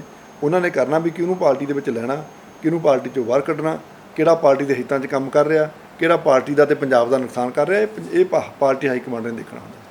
ਜਿੱਦਾਂ ਕਿ ਕੈਪਟਨ ਸਾਹਿਬ ਨੇ ਕਿਹਾ ਸੀਗਾ ਕਿ ਸਰਕਾਰ ਬਣਨ ਤੋਂ ਪਹਿਲਾਂ ਕਿ ਜਿਹੜੇ ਨਜਾਇਜ਼ ਪਰਚੇ ਸ਼੍ਰੋਮਣੀ ਅਕਾਲੀ ਦਲ ਦੁਆਰਾ ਕੀਤੇ ਗਏ ਸੀ ਯੁਵਾਵਾਂ ਦੇ ਉੱਤੇ, ਨੌਜਵਾਨਾਂ ਦੇ ਉੱਤੇ, ਉਹ ਅਸੀਂ ਖਤਮ ਕਰਾਂਗੇ। ਕਾਂਗਰਸ ਸਰਕਾਰ ਵੱਲੋਂ ਹੀ ਉਹਨਾਂ ਦੇ ਕੁਝ ਐਮਐਲਏ ਇੱਦਾਂ ਦੇ ਨੇ ਜਿਹੜੇ ਨਜਾਇਜ਼ ਪਰਚੇ ਪਵਾ ਰਹੇ ਨੇ ਹੁਣ, ਕਿ ਉਹ ਤੱਥ ਨੂੰ ਕੀ ਸਹੀ ਸੀਗਾ ਕਿ ਸ਼੍ਰੋਮਣੀ ਅਕਾਲੀ ਦਲ ਨੇ ਨਜਾਇਜ਼ ਪਰਚੇ ਕਰਵਾਏ ਸੀ ਉਸ ਟਾਈਮ? ਦੇਖੋ, ਅਸੀਂ ਨਾ ਤਾਂ ਕੋਈ ਇਸ ਗੱਲ 'ਚ ਵਿਸ਼ਵਾਸ ਰੱਖਦੇ ਹਾਂ ਵੀ ਕਿਸੇ ਨਾਲ ਧੱਕਾ ਹੋਵੇ, ਨਾ ਅਸੀਂ ਨਜਾਇਜ਼ ਪਰਚੇ ਕੀਤੇ, ਨਾ ਸਾਡਾ ਕੋਈ ਸੁਭਾਅ ਇੱਦਾਂ ਦਾ। ਸਾਨੂੰ ਤਾਂ 5 ਸਾਲ ਵੇਲ ਹੀ ਨਹੀਂ ਮਿਲਿਆ ਕਿ ਅਸੀਂ ਕੰਮਾਂ ਦੇ ਵਿੱਚੋਂ ਬਾਹਰ ਨਿਕਲ ਸਕੀਏ। ਇੰਨੇ ਕੰਮ ਹੋਣ ਵਾਲੇ ਸੀ ਸਾਡੇ ਇਲਾਕੇ ਦੇ ਵਿੱਚ, ਇੰਨਾ ਕੁ ਕੰਮ ਕਰਨ ਵਾਲਾ ਸੀ। ਸਾਨੂੰ ਤਾਂ ਅਸੀਂ ਜਿਵੇਂ ਇੱਕ ਬਲਦ ਨੂੰ ਪਾ ਦਈਏ, ਜੂੜ ਪਾ ਦਈਏ ਅਤੇ ਮੁੜ ਕੇ ਉਹਨੂੰ ਵਾਹੀ ਜਾਈਏ, ਉੱਦਾਂ ਸੀ ਸਾਡਾ। ਤਾਂ ਅਸੀਂ ਤਾਂ ਸਿਰ ਨਹੀਂ ਚੱਕ ਕੇ ਵੇਖ ਸਕੇ, ਇੰਨੇ ਕੰਮ ਹੋਣ ਵਾਲੇ ਸੀ। ਅਸੀਂ ਤਾਂ ਕੰਮਾਂ ਦੇ ਵਿੱਚ ਹੀ ਲੱਗੇ ਰਹੇ। ਸਾਡੇ ਕੋਲ ਕਦੋਂ ਟਾਈਮ ਸੀ ਵੀ ਅਸੀਂ ਕਿਸੇ ਨਾਲ ਨਜਾਇਜ਼ ਕਰੀਏ ਅਤੇ ਨਜਾਇਜ਼ ਪਰਚੇ ਕਰਾਈਏ? ਇਹ ਤਾਂ ਸਾਡੇ ਕੋਲ ਸਮਾਂ ਹੀ ਨਹੀਂ ਸੀ। ਸਾਡੇ ਕੋਲ ਤਾਂ ਕੰਮ ਕਰਦੇ ਸਮਾਂ ਮੁੱਕ ਗਿਆ ਵੀ ਕੰਮ ਪੂਰੇ ਨਹੀਂ ਹੋਏ, ਇੰਨਾ ਕੰਮ ਸੀ। ਸੋ ਇਸ ਕਰਕੇ ਇਹ ਨਜਾਇਜ਼ ਨਜੂਜ ਨਾ ਅਸੀਂ ਕੀਤੀ ਆ, ਨਾ ਅਸੀਂ ਕਰਨੀ ਆ। ਕਾਂਗਰਸ ਨੇ ਸਾਡੇ ਵਰਕਰਾਂ ਨਾਲ ਕੀਤੀ ਆ, ਹੁਣ ਵੀ ਹੋ ਰਹੀ ਆ। ਲੋਕਡਾਊਨ ਦੇ ਦੌਰਾਨ ਦੇ ਇੰਨੇ ਕੁ ਲੋਕਾਂ 'ਤੇ ਝੂਠੇ ਮੁਕੱਦਮੇ ਦਰਜ ਕੀਤੇ ਗਏ। ਲੋਕ ਰਾਸ਼ਨ ਮੰਗਣ ਜਾਂਦੇ ਸੀ, ਮੁਕੱਦਮਾ ਦਰਜ। ਲੋਕ ਰਾਸ਼ਨ ਮੰਗਦੇ ਸੀ, ਮੁਕੱਦਮਾ ਦਰਜ। ਇੱਦਾਂ ਦੀ ਇਹਨਾਂ ਨੇ ਧੱਕੇਸ਼ਾਹੀ ਕੀਤੀ ਆ। ਇਹ ਜ਼ਰੂਰ ਅਸੀਂ ਜਿਨ੍ਹਾਂ ਲੋਕਾਂ ਨੇ ਇਹਨਾਂ ਦੇ ਕਾਂਗਰਸੀਆਂ 'ਤੇ ਤਾਂ ਅਸੀਂ ਕਾਰਵਾਈ ਕਰਨੀ ਆ। ਅਸੀਂ ਉਹਨਾਂ ਪੁਲਿਸ ਅਫਸਰਾਂ 'ਤੇ ਵੀ ਕਰਨੀ ਆ ਜਿਨ੍ਹਾਂ ਨੇ ਇਹਨਾਂ ਦੇ ਮਗਰ ਲਾ ਕੇ ਝੂਠੇ ਮੁਕੱਦਮੇ ਦਰਜ ਕੀਤੇ ਆ, ਜਿਨ੍ਹਾਂ ਨੇ ਪਾਵਰ ਨੂੰ ਮਿਸਯੂਜ਼ ਕੀਤਾ, ਜਿਨ੍ਹਾਂ ਨੇ ਆਪਣੀ ਜਿਹੜੀ ਸਹੁੰ ਖਾਧੀ ਹੋਈ ਦਾ ਉਹਦੀ ਪਾਲਣਾ ਨਹੀਂ ਕੀਤੀ। ਜਦੋਂ ਬਣਦਾ ਨਾ, ਸਿਪਾਹੀ ਬਣ ਜਾਵੇ, ਹੌਲਦਾਰ ਬਣ ਜਾਵੇ, ਥਾਣੇਦਾਰ ਬਣ ਜਾਵੇ, ਕੋਈ ਵੀ ਸਹੁੰ ਖਾ ਕੇ ਆਉਂਦਾ ਵੀ ਮੈਂ ਸੰਵਿਧਾਨ ਦੀ ਰੱਖਿਆ ਕਰੂੰਗਾ। ਇਹਨਾਂ ਨੇ ਸੰਵਿਧਾਨ ਦੀ ਰੱਖਿਆ ਨਹੀਂ ਕੀਤੀ, ਔਰ ਜਿਨ੍ਹਾਂ ਨੇ ਸੰਵਿਧਾਨ ਦੀ ਰੱਖਿਆ ਨਹੀਂ ਕੀਤੀ, ਕਾਨੂੰਨ ਦੇ ਉਲਟ ਜਾ ਕੇ ਕੰਮ ਕੀਤਾ, ਨਜਾਇਜ਼ ਐਮਐਲਏ ਜਾਂ ਕੌਂਸਲਰ ਦੀ ਗੱਲ ਮੰਨ ਕੇ ਇਹਨਾਂ ਨੇ ਕੰਮ ਕੀਤੇ, ਉਹ ਸਾਰਿਆਂ ਦੇ ਉੱਤੇ ਬਣਦੀ ਕਾਰਵਾਈ ਕਰਾਵਾਂਗੇ। ਅੱਗੇ ਅਸੀਂ ਠੀਕ ਆ 20 ਸਾਲ ਸੇਵਾ ਕੀਤੀ ਆ, ਅਸੀਂ ਕਦੇ ਤੇਰ ਮੇਰ ਨਹੀਂ ਕੀਤੀ, ਅਸੀਂ ਕਿਸੇ ਨੂੰ ਬੇਗਾਨਾ ਸਮਝਿਆ ਹੀ ਨਹੀਂ, ਅਸੀਂ ਕਿਸੇ ਦੇ ਨਾਲ ਲਾਗਡਾਟ ਰੱਖੀ ਨਹੀਂ, ਅਸੀਂ ਕਿਸੇ ਨੂੰ ਇਹ ਨਹੀਂ ਸਮਝਿਆ ਵੀ ਕਾਂਗਰਸੀ ਆ, ਇਹ ਹੋਰ ਆ, ਇਹ ਫਲਾਣਾ। ਅਸੀਂ ਕਦੇ ਸਾਰਿਆਂ ਨੂੰ ਆਪਣਾ ਸਮਝਦੇ ਸੀ। ਪਰ ਸਾਨੂੰ ਇਹਨਾਂ ਨੇ ਇਹ ਗੱਲ ਸਿਖਾਈ ਆ ਵੀ ਨਹੀਂ, ਤੁਸੀਂ ਗਲਤ ਸੀ। 20 ਸਾਲ ਅਸੀਂ 20 ਸਾਲ ਜਿਹੜੀ ਸੇਵਾ ਕੀਤੀ ਆ, ਨਿਰਪੱਖਤਾ ਦੇ ਨਾਲ, ਨਿਸ਼ਕਾਮਤਾ ਦੇ ਨਾਲ ਝੁੱਕ ਕੇ ਸੇਵਾ ਕੀਤੀ ਆ। ਪਰ ਹੁਣ ਅਸੀਂ ਥੋੜ੍ਹਾ ਜਿਹਾ ਅਸੀਂ ਆਪਣੀ ਸਟ੍ਰੈਟਜੀ ਦੇ ਵਿੱਚ ਚੇਂਜ ਲਿਆਵਾਂਗੇ, ਆਪਣੇ ਵਰਕਰਾਂ ਦੇ ਮੁਤਾਬਕ ਜੋ ਸਾਡੇ ਵਰਕਰ ਕਹਿਣਗੇ ਆਉਣ ਵਾਲੇ ਸਮੇਂ 'ਚ ਅਸੀਂ ਉੱਦਾਂ ਕੰਮ ਕਰਾਂਗੇ। ਢਿੱਲੋਂ ਸਾਹਿਬ, ਜਦ ਕਿ ਹੁਣ ਅੱਗੇ ਇਲੈਕਸ਼ਨ ਆ ਰਿਹਾ 2021 ਦੇ ਵਿੱਚ, ਉਦੋਂ ਤੁਹਾਡੇ ਕੀ ਮੁੱਦੇ ਹੋਊਗੇ ਕਾਂਗਰਸ ਸਰਕਾਰ ਦੇ ਖਿਲਾਫ ਜੋ ਕਿ ਤੁਸੀਂ ਇਲੈਕਸ਼ਨ ਲੜੋਗੇ ਤਦ? ਸਾਡਾ ਤਾਂ ਦੇਖੋ ਮੁੱਦਾ ਹਮੇਸ਼ਾ ਹੀ ਰਿਹਾ ਪੰਜਾਬ ਦੇ ਲੋਕਾਂ ਦੀ ਭਲਾਈ, ਪੰਜਾਬ ਦੇ ਖੇਤਰਾਂ ਦਾ ਵਿਕਾਸ, ਤਰੱਕੀ, ਖੁਸ਼ਹਾਲੀ, ਏਕਤਾ, ਇਤਫਾਕ, ਪਿਆਰ, ਭਾਈਚਾਰਾ। ਸਾਡਾ ਤਾਂ ਇਹੀ ਅੱਜ ਵੀ ਸਾਡੀ ਇਹੀ ਭਾਵਨਾ ਵੀ ਲੋੜਵੰਦ ਦੀ ਮਦਦ ਕਰਨੀ ਆ, ਲੋੜਵੰਦ ਦੇ ਲਈ ਸਕੀਮਾਂ ਬਣਾਉਣੀਆਂ ਨੇ, ਤਾਂ ਜੋ ਕੋਈ ਲੋੜਵੰਦ ਗਰੀਬ ਭੁੱਖਾ ਨਾ ਰਵੇ। ਕੋਈ ਸਾਡਾ ਵੀਰ ਜਿਹਨੂੰ ਬਿਜਲੀ ਦਾ ਬਿੱਲ ਨਹੀਂ ਦੇ ਸਕਦਾ, ਅਸੀਂ ਉਹਦਾ ਬਿਜਲੀ ਦਾ ਬਿੱਲ ਸਰਕਾਰ ਦਿੰਦੀ ਰਹੀ ਆ। ਕੋਈ ਸਾਡੇ ਧੀ ਭੈਣ ਦਾ ਵਿਆਹ ਵਾ, ਸਾਡਾ ਪਰਿਵਾਰ ਦਾ ਮੁਖੀ ਵਿਚਾਰਾ ਨਹੀਂ ਮਾਤੜ ਵਿਆਹ ਨਹੀਂ ਕਰ ਸਕਦਾ। ਇਹ ਸਾਰੀਆਂ ਸਕੀਮਾਂ ਸਰਦਾਰ ਪ੍ਰਕਾਸ਼ ਸਿੰਘ ਬਾਦਲ ਨੇ ਚਲਾਈਆਂ ਸੀ, ਚਾਹੇ ਉਹ ਸਗਨ ਸਕੀਮ ਹੈ, ਚਾਹੇ ਆਟਾ ਦਾਲ ਸਕੀਮ ਆ, ਚਾਹੇ ਕਿਸਾਨਾਂ ਦੇ ਬਿਜਲੀ ਬਿੱਲ ਮਾਫ ਆ, ਚਾਹੇ ਐਸਸੀ ਭਾਈਚਾਰੇ ਦੇ ਬਿਜਲੀ ਬਿੱਲ ਮਾਫ ਆ, ਚਾਹੇ ਸਗਨ ਪੈਨਸ਼ਨ ਆ, ਚਾਹੇ ਬੇਰੁਜ਼ਗਾਰੀ ਭੱਤਾ। ਇਸ ਜਿੰਨੀਆਂ ਸਕੀਮਾਂ ਨੇ ਇਹ ਸਰਦਾਰ ਪ੍ਰਕਾਸ਼ ਸਿੰਘ ਬਾਦਲ ਜੀ ਨੇ ਚਲਾਈਆਂ ਸੀ। ਚਾਹੇ ਸੰਗਤ ਦਰਸ਼ਨ ਦੀ ਗੱਲ ਕਰ ਲਈਏ, ਇਹ ਸਾਰੀਆਂ ਸਾਡੀਆਂ ਕਾਪੀਆਂ ਕਰਕੇ ਤਾਂ ਉਹ ਉੱਥੇ ਸੈਂਟਰ 'ਚ ਬੈਠਾ ਕੇਜਰੀਵਾਲ, ਜਿਹਨੂੰ ਬੜਾ ਵਾਹਵਾ ਕਰਦੇ ਸਾਡੇ ਇੱਥੇ ਆਪ ਵਾਲੇ ਲੁਧਿਆਣੇ ਪੰਜਾਬ ਵਾਲੇ ਵੀ, ਜਿਹਦੀ ਵਾਹਵਾ ਕਰਦੇ ਆ ਨਾ, ਉਹ ਸਕੀਮਾਂ ਕਿਹੜੀਆਂ ਨੇ? ਸਰਦਾਰ ਪ੍ਰਕਾਸ਼ ਸਿੰਘ ਬਾਦਲ ਦੀਆਂ। ਅਸੀਂ ਬੱਚੀਆਂ ਨੂੰ ਸਾਈਕਲ ਦਿੰਦੇ ਰਹੇ ਹਾਂ। ਇਹਨਾਂ ਨੇ ਮੋਬਾਈਲ ਦਾ ਵਾਅਦਾ ਕੀਤਾ ਸੀ, ਅੱਜ ਤੱਕ ਨਹੀਂ ਦਿੱਤਾ। ਆ 50,000 ਮੋਬਾਈਲ ਹੁਣ ਦੇ ਕੇ ਕਹਿੰਦੇ, ਜਿੱਥੇ 50 ਲੱਖ ਦੇ ਫਾਰਮ ਭਰਾਏ ਦਿੱਤੇ 50,000, ਜਿੱਥੇ 50 ਲੱਖ ਨੌਕਰੀ ਦੇਣ ਦੀ ਗੱਲ ਕੀਤੀ ਦਿੱਤੀਆਂ ਹੋਈਆਂ ਵੀ ਖੋਲ੍ਹੀਆਂ, ਜਿੱਥੇ ਇਹਨਾਂ ਨੇ ਕਿਸਾਨਾਂ ਦੇ ਕਰਜ਼ੇ ਮਾਫ ਕਰਨ ਦੀ ਗੱਲ ਕੀਤੀ, ਅੱਜ ਉੱਥੇ ਲੋਕ ਵਿਚਾਰੇ ਖੁਦਕਸ਼ੀਆਂ ਕਰ ਰਹੇ ਨੇ। ਸੋ ਇਹਨਾਂ ਨੇ ਜੋ ਕਿਹਾ ਸੀ ਉਹ ਤਾਂ ਬਿਲਕੁਲ ਵਿਪਰੀਤ ਕੰਮ ਕੀਤੇ ਨੇ, ਉਲਟ ਕੰਮ ਕੀਤੇ ਨੇ। ਪਰ ਸ਼੍ਰੋਮਣੀ ਅਕਾਲੀ ਦਲ ਜਿਹੜਾ ਹਮੇਸ਼ਾ ਲੋਕ ਹਿੱਤਾਂ ਵਿੱਚ ਕੰਮ ਕਰਦਾ, ਅਸੀਂ ਲੋਕ ਹਿੱਤ ਸਕੀਮਾਂ ਦੇ ਅਨੁਸਾਰ ਹੀ ਕੰਮ ਕਰਾਂਗੇ। ਆਉਣ ਵਾਲੀ ਜਿਹੜੀ ਸਰਕਾਰ 'ਚ ਅਸੀਂ ਲੋਕਾਂ ਦੀ ਭਲਾਈ, ਲੋਕਾਂ ਦਾ ਵਿਕਾਸ, ਪੰਜਾਬ ਦੀ ਤਰੱਕੀ, ਖੁਸ਼ਹਾਲੀ, ਇਹ ਕੰਮ ਕਰਨੇ ਨੇ। ਕਿਉਂਕਿ ਸਾਡੀ ਮਨਸ਼ਾ ਜਾਂ ਪ੍ਰਕਾਸ਼ ਸਿੰਘ ਬਾਦਲ, ਸਰਦਾਰ ਸੁਖਬੀਰ ਸਿੰਘ ਬਾਦਲ ਜਾਂ ਸਾਡੀ ਸ਼੍ਰੋਮਣੀ ਅਕਾਲੀ ਦਲ ਦੀ ਸਾਰੀ ਹਾਈ ਕਮਾਂਡ ਦਾ ਇਹੀ ਹੁੰਦਾ ਵੀ ਪੰਜਾਬ ਸਾਡਾ, ਕਿਉਂਕਿ ਕਾਂਗਰਸ ਦਾ ਪੰਜਾਬ ਨਹੀਂ, ਪੰਜਾਬ ਸ਼੍ਰੋਮਣੀ ਅਕਾਲੀ ਦਲ ਦਾ ਵਾ। ਕਾਂਗਰਸ ਤਾਂ ਦਿੱਲੀੋਂ ਚੱਲਦੀ ਆ, ਅਕਾਲੀ ਦਲ ਪੰਜਾਬ 'ਚੋਂ ਚੱਲਦਾ। ਪੰਜਾਬ ਦੇ ਹਿੱਤਾਂ ਦਾ ਰਾਖਾ, ਪੰਜਾਬ ਦੇ ਲੋਕਾਂ ਦਾ ਹਮਦਰਦ ਆ, ਪੰਜਾਬ ਦੇ ਲੋਕਾਂ ਦੇ ਵਿੱਚੋਂ ਆ। ਇਸ ਕਰਕੇ ਜਿਹੜਾ ਕੰਮ ਸ਼੍ਰੋਮਣੀ ਅਕਾਲੀ ਦਲ ਨੇ ਬਹੁਤ ਵਧੀਆ ਕੰਮ ਕਰਨੇ। ਸਾਡੇ ਕੋਲ ਬਹੁਤ ਸਾਡੇ ਪ੍ਰਧਾਨ ਸਾਹਿਬ ਜਿਹੜੇ ਸਰਦਾਰ ਸੁਖਬੀਰ ਸਿੰਘ ਬਾਦਲ ਨੇ, ਉਹ ਲੋਕਾਂ ਦੇ ਵਿੱਚ ਰਹਿ ਕੇ ਲੋਕਾਂ ਦੀਆਂ ਸਮੱਸਿਆਵਾਂ ਨੂੰ ਸਮਝਦੇ ਨੇ। ਸਰਦਾਰ ਪ੍ਰਕਾਸ਼ ਸਿੰਘ ਜੀ ਬਾਦਲ ਸਰਪੰਚ ਤੋਂ ਲੈ ਕੇ 5 ਵਾਰ ਤੱਕ ਮੁੱਖ ਮੰਤਰੀ ਰਹਿ ਚੁੱਕੇ ਨੇ। ਉਹਨਾਂ ਨੂੰ ਕੱਲੀ ਪੰਜਾਬ ਦੀ ਗੱਲ ਦਾ ਪਤਾ, ਪੰਜਾਬ ਦੇ ਲੋਕਾਂ ਦੇ ਕੀ ਲੋੜਾਂ ਨੇ, ਪੰਜਾਬ ਦੇ ਲੋਕਾਂ ਨੂੰ ਕੀ ਦੇਣਾ, ਉਹਨਾਂ ਨੂੰ ਪਤਾ ਵਾ। ਸੋ ਇਸ ਕਰਕੇ ਅੱਜ ਮੈਨੂੰ ਪਤਾ ਵੀ ਪਿਛਲੀ ਸਰਕਾਰ ਜਾਣ ਤੋਂ ਥੋੜ੍ਹੇ ਦਿਨ ਪਹਿਲਾਂ ਸਰਦਾਰ ਪ੍ਰਕਾਸ਼ ਸਿੰਘ ਬਾਦਲ ਉਹਨਾਂ ਦੀ ਸੋਚ ਸੀ ਵੀ ਸਾਡਾ ਵਿਕਾਸ ਤਾਂ ਤਕਰੀਬਨ ਕੰਪਲੀਟ ਹੋ ਗਿਆ, ਪੰਜਾਬ ਦੇ ਵਿੱਚ ਵਿਕਾਸ ਹੋਣ ਵਾਲਾ ਨਹੀਂ ਰਿਹਾ, ਹੁਣ ਕੀ ਕਰਨਾ। ਅਤੇ ਸਰਦਾਰ ਪ੍ਰਕਾਸ਼ ਸਿੰਘ ਬਾਦਲ ਮਾਹਰਾਂ ਦੇ ਨਾਲ ਵਿਚਾਰ ਕਰਦੇ ਸੀ ਵੀ ਆਪਾਂ ਹੁਣ ਅਗਲੇ 5 ਸਾਲ ਦੇ ਵਿੱਚ ਜੇ ਸਾਨੂੰ ਮਿਲਦੇ ਨੇ, ਲੋਕ ਦਿੰਦੇ ਨੇ, ਅਤੇ ਪੰਜਾਬ ਦੇ ਲੋਕਾਂ ਦੀ ਆਮਦਨ ਵਧਾਉਣ ਵੱਲ ਧਿਆਨ ਦੇਣਾ, ਪੰਜਾਬ ਦੇ ਲੋਕਾਂ ਨੂੰ ਖੁਸ਼ਹਾਲੀ ਦੇਣ ਵੱਲ ਧਿਆਨ ਦੇਣਾ, ਪੰਜਾਬ ਨੂੰ ਤਰੱਕੀ ਵੱਲ ਲਿਜਾਣ ਵਾਸਤੇ ਧਿਆਨ ਦੇਣਾ। ਵਿਕਾਸ ਹੋ ਗਿਆ, ਖੁਸ਼ਹਾਲੀ ਜਿਹੜੀ ਘਰੇਲੂ ਖੁਸ਼ਹਾਲੀ ਦੇਣ ਵਾਸਤੇ ਉਹਨਾਂ ਦੀ ਸਕੀਮਾਂ ਸੀਗੀਆਂ। ਠੀਕ ਹੈ ਵੀ ਪੰਜਾਬ ਦੇ ਲੋਕਾਂ ਨੇ ਫੈਸਲਾ ਬਦਲਤਾ, ਜਿਹਦੇ ਕਰਕੇ ਅੱਜ ਪੰਜਾਬ ਸਾਨੂੰ ਫਿਰ ABC ਸ਼ੁਰੂ ਕਰਨੀ ਪੈਣੀ ਹੈ। ਕਿਤੇ ਅਸੀਂ Z ਤੱਕ ਲੈ ਗਏ ਸੀ, ਹੁਣ ਸਾਨੂੰ ਫਿਰ ABC ਤੋਂ ਸ਼ੁਰੂ ਕਰਨਾ ਪੈਣਾ। ਪੰਜਾਬ ਨੂੰ ਫਿਰ ਪਹਿਲਾਂ ਅਸੀਂ ਮੁੱਢਲੀਆਂ ਸਹੂਲਤਾਂ ਦੇਵਾਂਗੇ, ਫਿਰ ਹੌਲੀ ਜਿਹੜਾ ਟੁੱਟਿਆ ਹੋਇਆ ਖਰਾਬ ਕੀਤਾ ਹੋਇਆ ਵਿਕਾਸ ਕਰਾਂਗੇ, ਫਿਰ ਅਸੀਂ ਸੋਚਾਂਗੇ ਵੀ ਪੰਜਾਬ ਦੇ ਲੋਕਾਂ ਨੂੰ ਖੁਸ਼ਹਾਲ ਕਿਵੇਂ ਕਰਨਾ।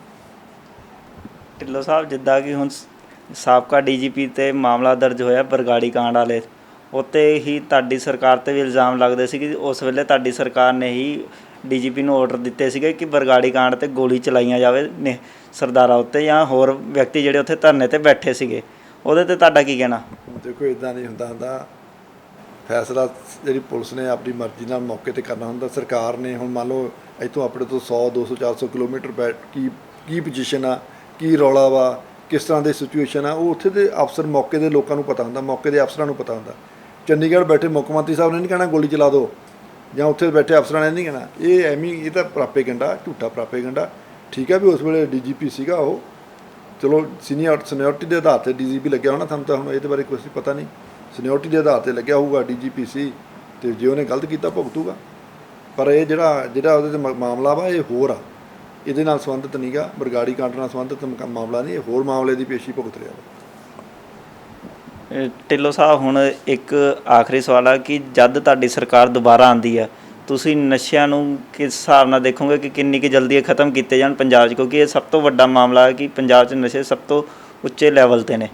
ਸ਼੍ਰੋਮਣੀ ਅਕਾਲੀ ਦਲ ਧਾਰਮਿਕ ਪਾਰਟੀ ਵੀ ਆ, ਪਰਮਾਤਮਾ ਨੂੰ ਮੰਨਣ ਵਾਲੀ ਪਾਰਟੀ ਆ। ਸਾਡੇ ਸਾਰੀ ਲੀਡਰਸ਼ਿਪ, ਜ਼ਿਆਦਾਤਰ, ਕੋਈ ਹੋ ਸਕਦਾ ਇੱਕਾ ਦੁੱਕਾ ਮੈਂ ਕਹਿ ਨਹੀਂ ਸਕਦਾ, ਜ਼ਿਆਦਾਤਰ ਲੀਡਰਸ਼ਿਪ ਸਾਡੀ ਜਿਹੜੀ ਨਸ਼ਾ ਰਹਿਤ ਆ, ਨਸ਼ੇ ਨੂੰ ਨਾ ਹੱਥ ਲਾਉਂਦੀ ਹੈ ਨਾ ਕਰਦੀ ਹੈ। ਬਹੁਤ ਸਾਰੇ ਵਿੱਚੋਂ ਅੰਮ੍ਰਿਤਧਾਰੀ ਵੀ ਨੇ, ਬਹੁਤ ਸਾਰੇ ਜੇ ਦੂਜੇ ਧਰਮਾਂ ਤੋਂ ਸਾਡੇ ਨਾਲ ਜਿਹੜੇ ਪਾਰਟੀ ਮੈਂਬਰ ਨੇ ਉਹ ਵੀ ਨਸ਼ਾ ਰਹਿਤ ਨੇ। ਸੋ ਅਸੀਂ ਨਸ਼ੇ ਦੇ ਵਿੱਚ ਨਾ ਵਿਸ਼ਵਾਸ ਕਰਦੇ ਹਾਂ, ਨਾ ਨਸ਼ਾ ਅਸੀਂ ਕਰਦੇ ਹਾਂ, ਨਾ ਨਸ਼ਾ ਵੇਚਣ ਵਾਲਿਆਂ ਦਾ ਸਾਥ ਦਿੰਦੇ ਹਾਂ, ਨਾ ਇਹ ਘਿਨਾਉਣੇ ਕੰਮ ਦੇ ਵਿੱਚ ਸਾਡੀ ਕੋਈ ਲੈਣ ਦੇਣ। ਕਿਉਂਕਿ ਇਹ ਕੰਮ ਸਾਡਾ ਵੀ ਮੰਨਣਾ ਵੀ ਕਿਸੇ ਦੇ ਧੀ ਪੁੱਤ ਨੂੰ ਗਲਤ ਨਸ਼ੇ 'ਤੇ ਲਾ ਕੇ ਉਹਦਾ ਘਰ ਬਰਬਾਦ ਕਰਨਾ ਸਭ ਤੋਂ ਪਾਪ ਆ, ਵੱਡਾ ਪਾਪ ਆ। ਇਹ ਪਾਪ ਜਿਹੜਾ ਕਿਸੇ ਨੇ ਕੀਤਾ ਉਹਨੂੰ ਅਸੀਂ ਬਖਸ਼ਣਾ ਵੀ ਨਹੀਂ। ਸਾਡੀ ਹੁਣ ਸਰਕਾਰ ਪ੍ਰਮਾਤਮਾ ਦੀ ਕਿਰਪਾ ਨਾਲ ਲੋਕਾਂ ਨੇ ਬਣਾ ਦੇਣੀ ਹੈ, ਤੇ ਬਣੀ ਹੋਈ ਸਰਕਾਰ 'ਚ ਅਸੀਂ ਵੀ ਸਭ ਤੋਂ ਪਹਿਲਾਂ ਏਜੰਡਾ ਇਹ ਹੋਊ ਸਾਡਾ ਵੀ ਨਸ਼ਾ ਬਿਲਕੁਲ ਖਤਮ। ਮੈਂ ਵੀ ਕਹਿ ਦਿੰਦਾ ਵੀ ਨਸ਼ਾ ਦੇਖੋ ਪੋਲੀਟੀਕਲੀ ਸ਼ੈਲਟਰ ਵੀ ਕੁਛ ਹੁੰਦਾ, ਪਰ ਜ਼ਿਆਦਾ ਪੁਲਿਸ ਦੀ ਮਿਲੀ ਭੁਗਤ ਨਾਲ ਵਿਕਦਾ, ਜ਼ਿਆਦਾ ਇਹਦੇ ਵਿੱਚ ਪੁਲਿਸ ਦੀ ਇਨਵੋਲਵਮੈਂਟ ਹੁੰਦੀ ਆ। ਸੋ ਪੁਲਿਸ ਨੂੰ ਸਾਰਾ ਪਤਾ ਹੁੰਦਾ ਵੀ ਕੀ ਹੋ ਰਿਹਾ, ਉਹਨਾਂ ਦੇ ਥਾਣੇ ਦੇ ਏਰੀਆ 'ਚ ਕੌਣ ਕੀ ਕਰਦਾ, ਕੋਈ ਅਣਜਾਣ ਨਹੀਂ ਹੁੰਦਾ। ਪੁਰਾਣੇ ਪੁਲਿਸ ਵਾਲਿਆਂ ਨੂੰ ਸਾਰਾ ਕੁਝ ਪਤਾ ਹੁੰਦਾ ਜੀ, ਠੀਕ ਆ। ਹੁਣ ਕੋਈ ਨਵੇਂ ਨੌਜਵਾਨ ਵੀ ਆ ਗਏ ਨੇ ਜਿਨ੍ਹਾਂ ਨੂੰ ਸ਼ਾਇਦ ਨਾ ਆ ਜਾਏ ਗੱਲ, ਪਰ ਜ਼ਿਆਦਾ ਜਿਹੜਾ ਨਸ਼ੇ ਦਾ ਕਾਰੋਬਾਰ ਆ ਇਹਦੇ ਪਿੱਛੇ ਬੜਾਵਾ ਦੇਣ ਵਿੱਚ ਪੁਲਿਸ ਦਾ ਵੱਡਾ ਹੱਥ ਆ, ਪੁਲਿਸ ਦਾ ਵੱਡਾ ਰੋਲ ਆ। ਸੋ ਅਸੀਂ ਆਉਣ ਵਾਲੇ ਸਮੇਂ ਦੇ ਵਿੱਚ ਇਹਦੇ 'ਤੇ ਨੱਥ ਪਾਉਣ ਲਈ ਆਪਣੀਆਂ ਯੋਜਨਾਵਾਂ ਬਣਾਵਾਂਗੇ, ਸਹੀ ਤਰੀਕੇ ਨਾਲ ਬਣਾਵਾਂਗੇ। ਪਿੱਛੇ ਸਾਤੋਂ ਕੋਈ ਕਮੀ ਰਹਿ ਗਈ ਹੋਣੀ ਹੈ ਜਿਹੜੀ ਅਸੀਂ ਨਹੀਂ ਕਰ ਸਕੇ, ਤਾਂ ਲੋਕਾਂ ਨੇ ਸਾਨੂੰ ਇਹਦੀ ਸਮਝ ਲਓ ਵੋਟਾਂ ਨਾ ਪਾ ਕੇ ਸਜ਼ਾ ਵੀ ਦਿੱਤੀ ਆ। ਪਰ ਅਸੀਂ ਆਉਣ ਵਾਲੇ ਸਮੇਂ ਦੇ ਵਿੱਚ ਲੋਕਾਂ ਨੂੰ ਇਸ ਗੱਲ ਦਾ ਵਿਸ਼ਵਾਸ ਦਿਵਾਉਂਦੇ ਹਾਂ ਵੀ ਹਰ ਕੋਸ਼ਿਸ਼ ਕਰਾਂਗੇ ਵੀ ਨਸ਼ੇ ਨੂੰ ਪੰਜਾਬ ਦੇ ਵਿੱਚੋਂ, ਇਹ ਨਿਖਿੱਧ ਨਸ਼ੇ ਜਿਹਦੇ ਨਾਲ ਨੌਜਵਾਨੀ ਦਾ ਨੁਕਸਾਨ ਹੋ ਰਿਹਾ, ਇਹਨੂੰ ਬੰਦ ਕੀਤਾ ਜਾਊਗਾ, ਬੰਦ ਕਰਾਇਆ ਜਾਊਗਾ। ਔਰ ਜਿਹੜੇ ਇਸ ਤਰ੍ਹਾਂ ਦਾ ਕਾਰੋਬਾਰ ਕਰਦੇ ਆ ਉਹਨਾਂ ਨੂੰ ਸਜ਼ਾਵਾਂ ਕਾਨੂੰਨ ਅਨੁਸਾਰ ਦਿੱਤੀਆਂ ਜਾਣਗੀਆਂ ਤਾਂ ਜੋ ਉਹ ਲੋਕ ਦੁਬਾਰਾ ਨਸ਼ਾ ਨਾ ਵੇਚ ਸਕਣ। ਢਿੱਲੋਂ ਸਾਹਿਬ, ਜਿੱਦਾਂ ਕਿ SIT ਬਣੀ ਹੋਈ ਨਸ਼ੇ ਖਤਮ ਕਰਨ ਨੂੰ, ਕੀ SIT ਨੂੰ ਦੁਬਾਰਾ ਗਠਿਤ ਕਰੋਗੇ ਉਹਦੇ ਆਉਣ ਵਾਲੇ ਸਮੇਂ 'ਚ ਤੁਸੀਂ? ਨਹੀਂ, ਸਾਡੀ ਦੇਖੋ ਸਰਦਾਰ ਸੁਖਬੀਰ ਸਿੰਘ ਬਾਦਲ, ਸਰਦਾਰ ਬਿਕਰਮ ਸਿੰਘ ਮਜੀਠੀਆ, ਸਾਡੀ ਕੈਬਨਿਟ ਬਣੂਗੀ ਜਾਂ ਸਾਡੀ ਉਸ ਵੇਲੇ ਹੋਊਗਾ, ਅਸੀਂ ਉਹਦੇ 'ਤੇ ਬਹੁਤ ਕਾਰਗਰ ਤਰੀਕੇ ਦੇ ਨਾਲ ਕੰਮ ਕਰਾਂਗੇ। ਮਾਹਰਾਂ ਦੀ ਰਿਪੋਰਟਾਂ ਲੈ ਕੇ ਕੰਮ ਕਰਾਂਗੇ ਵੀ ਕਿਵੇਂ ਇਹ ਚੀਜ਼ ਨੂੰ ਠੱਲ ਪਾਈ ਜਾ ਸਕਦੀ, ਉਹ ਰੋਕਿਆ ਜਾ ਸਕਦਾ। ਉਹ ਅਸੀਂ ਹਰ ਸੰਭਵ ਕੋਸ਼ਿਸ਼ ਕਰਾਂਗੇ, ਵਧੀਆ ਬੰਦਿਆਂ ਦੀ ਰਾਏ ਲੈ ਕੇ ਕੀ ਕਰਨਾ ਪਿਆ, SIT ਬਣਾਉਣੀ ਆ ਜਾਂ ਕੀ ਕਰਨਾ, ਇਹ ਉਹ ਮੌਕੇ ਦੇ ਮੁਤਾਬਕ ਦੇਖਿਆ ਜਾਊ। ਇਹ ਸਨ ਸਾਡੇ ਨਾਲ ਸਰਦਾਰ ਰਣਜੀਤ ਸਿੰਘ ਢਿੱਲੋਂ ਜੀ, ਇਸ ਟਾਈਮ ਇਹ ਸਾਬਕਾ MLA ਨੇ ਤੇ ਸ਼੍ਰੋਮਣੀ ਅਕਾਲੀ ਦਲ ਦੇ ਜ਼ਿਲ੍ਹਾ ਪ੍ਰਧਾਨ ਨੇ ਲੁਧਿਆਣੇ ਤੋਂ। ਇਹਨਾਂ ਦਾ ਇਹ ਕਹਿਣਾ ਹੈ ਕਿ ਆਉਣ ਵਾਲੇ ਟਾਈਮ 'ਚ ਅਸੀਂ ਮਾਹਿਰਾਂ ਵੱਲੋਂ ਅਸੀਂ ਸਾਰਾ ਕੁਝ ਜਾਂਚ ਪੜਤਾਲ ਕਰਕੇ ਹੀ ਅਸੀਂ ਜਿਹੜਾ ਨਸ਼ੇ ਆ ਪੰਜਾਬ ਦੇ ਵਿੱਚ ਉਹਨੂੰ ਖਤਮ ਕਰਨ ਦੀ ਕੋਸ਼ਿਸ਼ ਕਰਾਂਗੇ। ਜਲਦੀ ਅਸੀਂ ਨਵੀਂ ਅਪਡੇਟਸ ਦੇ ਨਾਲ ਫਿਰ ਤੁਹਾਡੇ ਕੋਲ ਇਜਾਜ਼ਤ ਲਵਾਂਗੇ। ਜਲਦੀ ਹੀ ਅਸੀਂ ਤੁਹਾਡੇ ਕੋਲ ਆਵਾਂਗੇ ਦੁਬਾਰਾ ਹੀ ਹੋਰ ਨਵੀਂ ਚੀਜ਼ਾਂ ਲੈ ਕੇ। ਮੈਂ ਅਭਿਸ਼ੇਕ ਜਲੋਟਾ, ਕੈਮਰਾਮੈਨ ਅੰਮ੍ਰਿਤਪਾਲ ਦੇ ਨਾਲ। ਤੁਸੀਂ ਦੇਖ ਰਹੇ ਹੋ ਪ੍ਰਾਈਮ ਉਦੇ ਨਿਊਜ਼।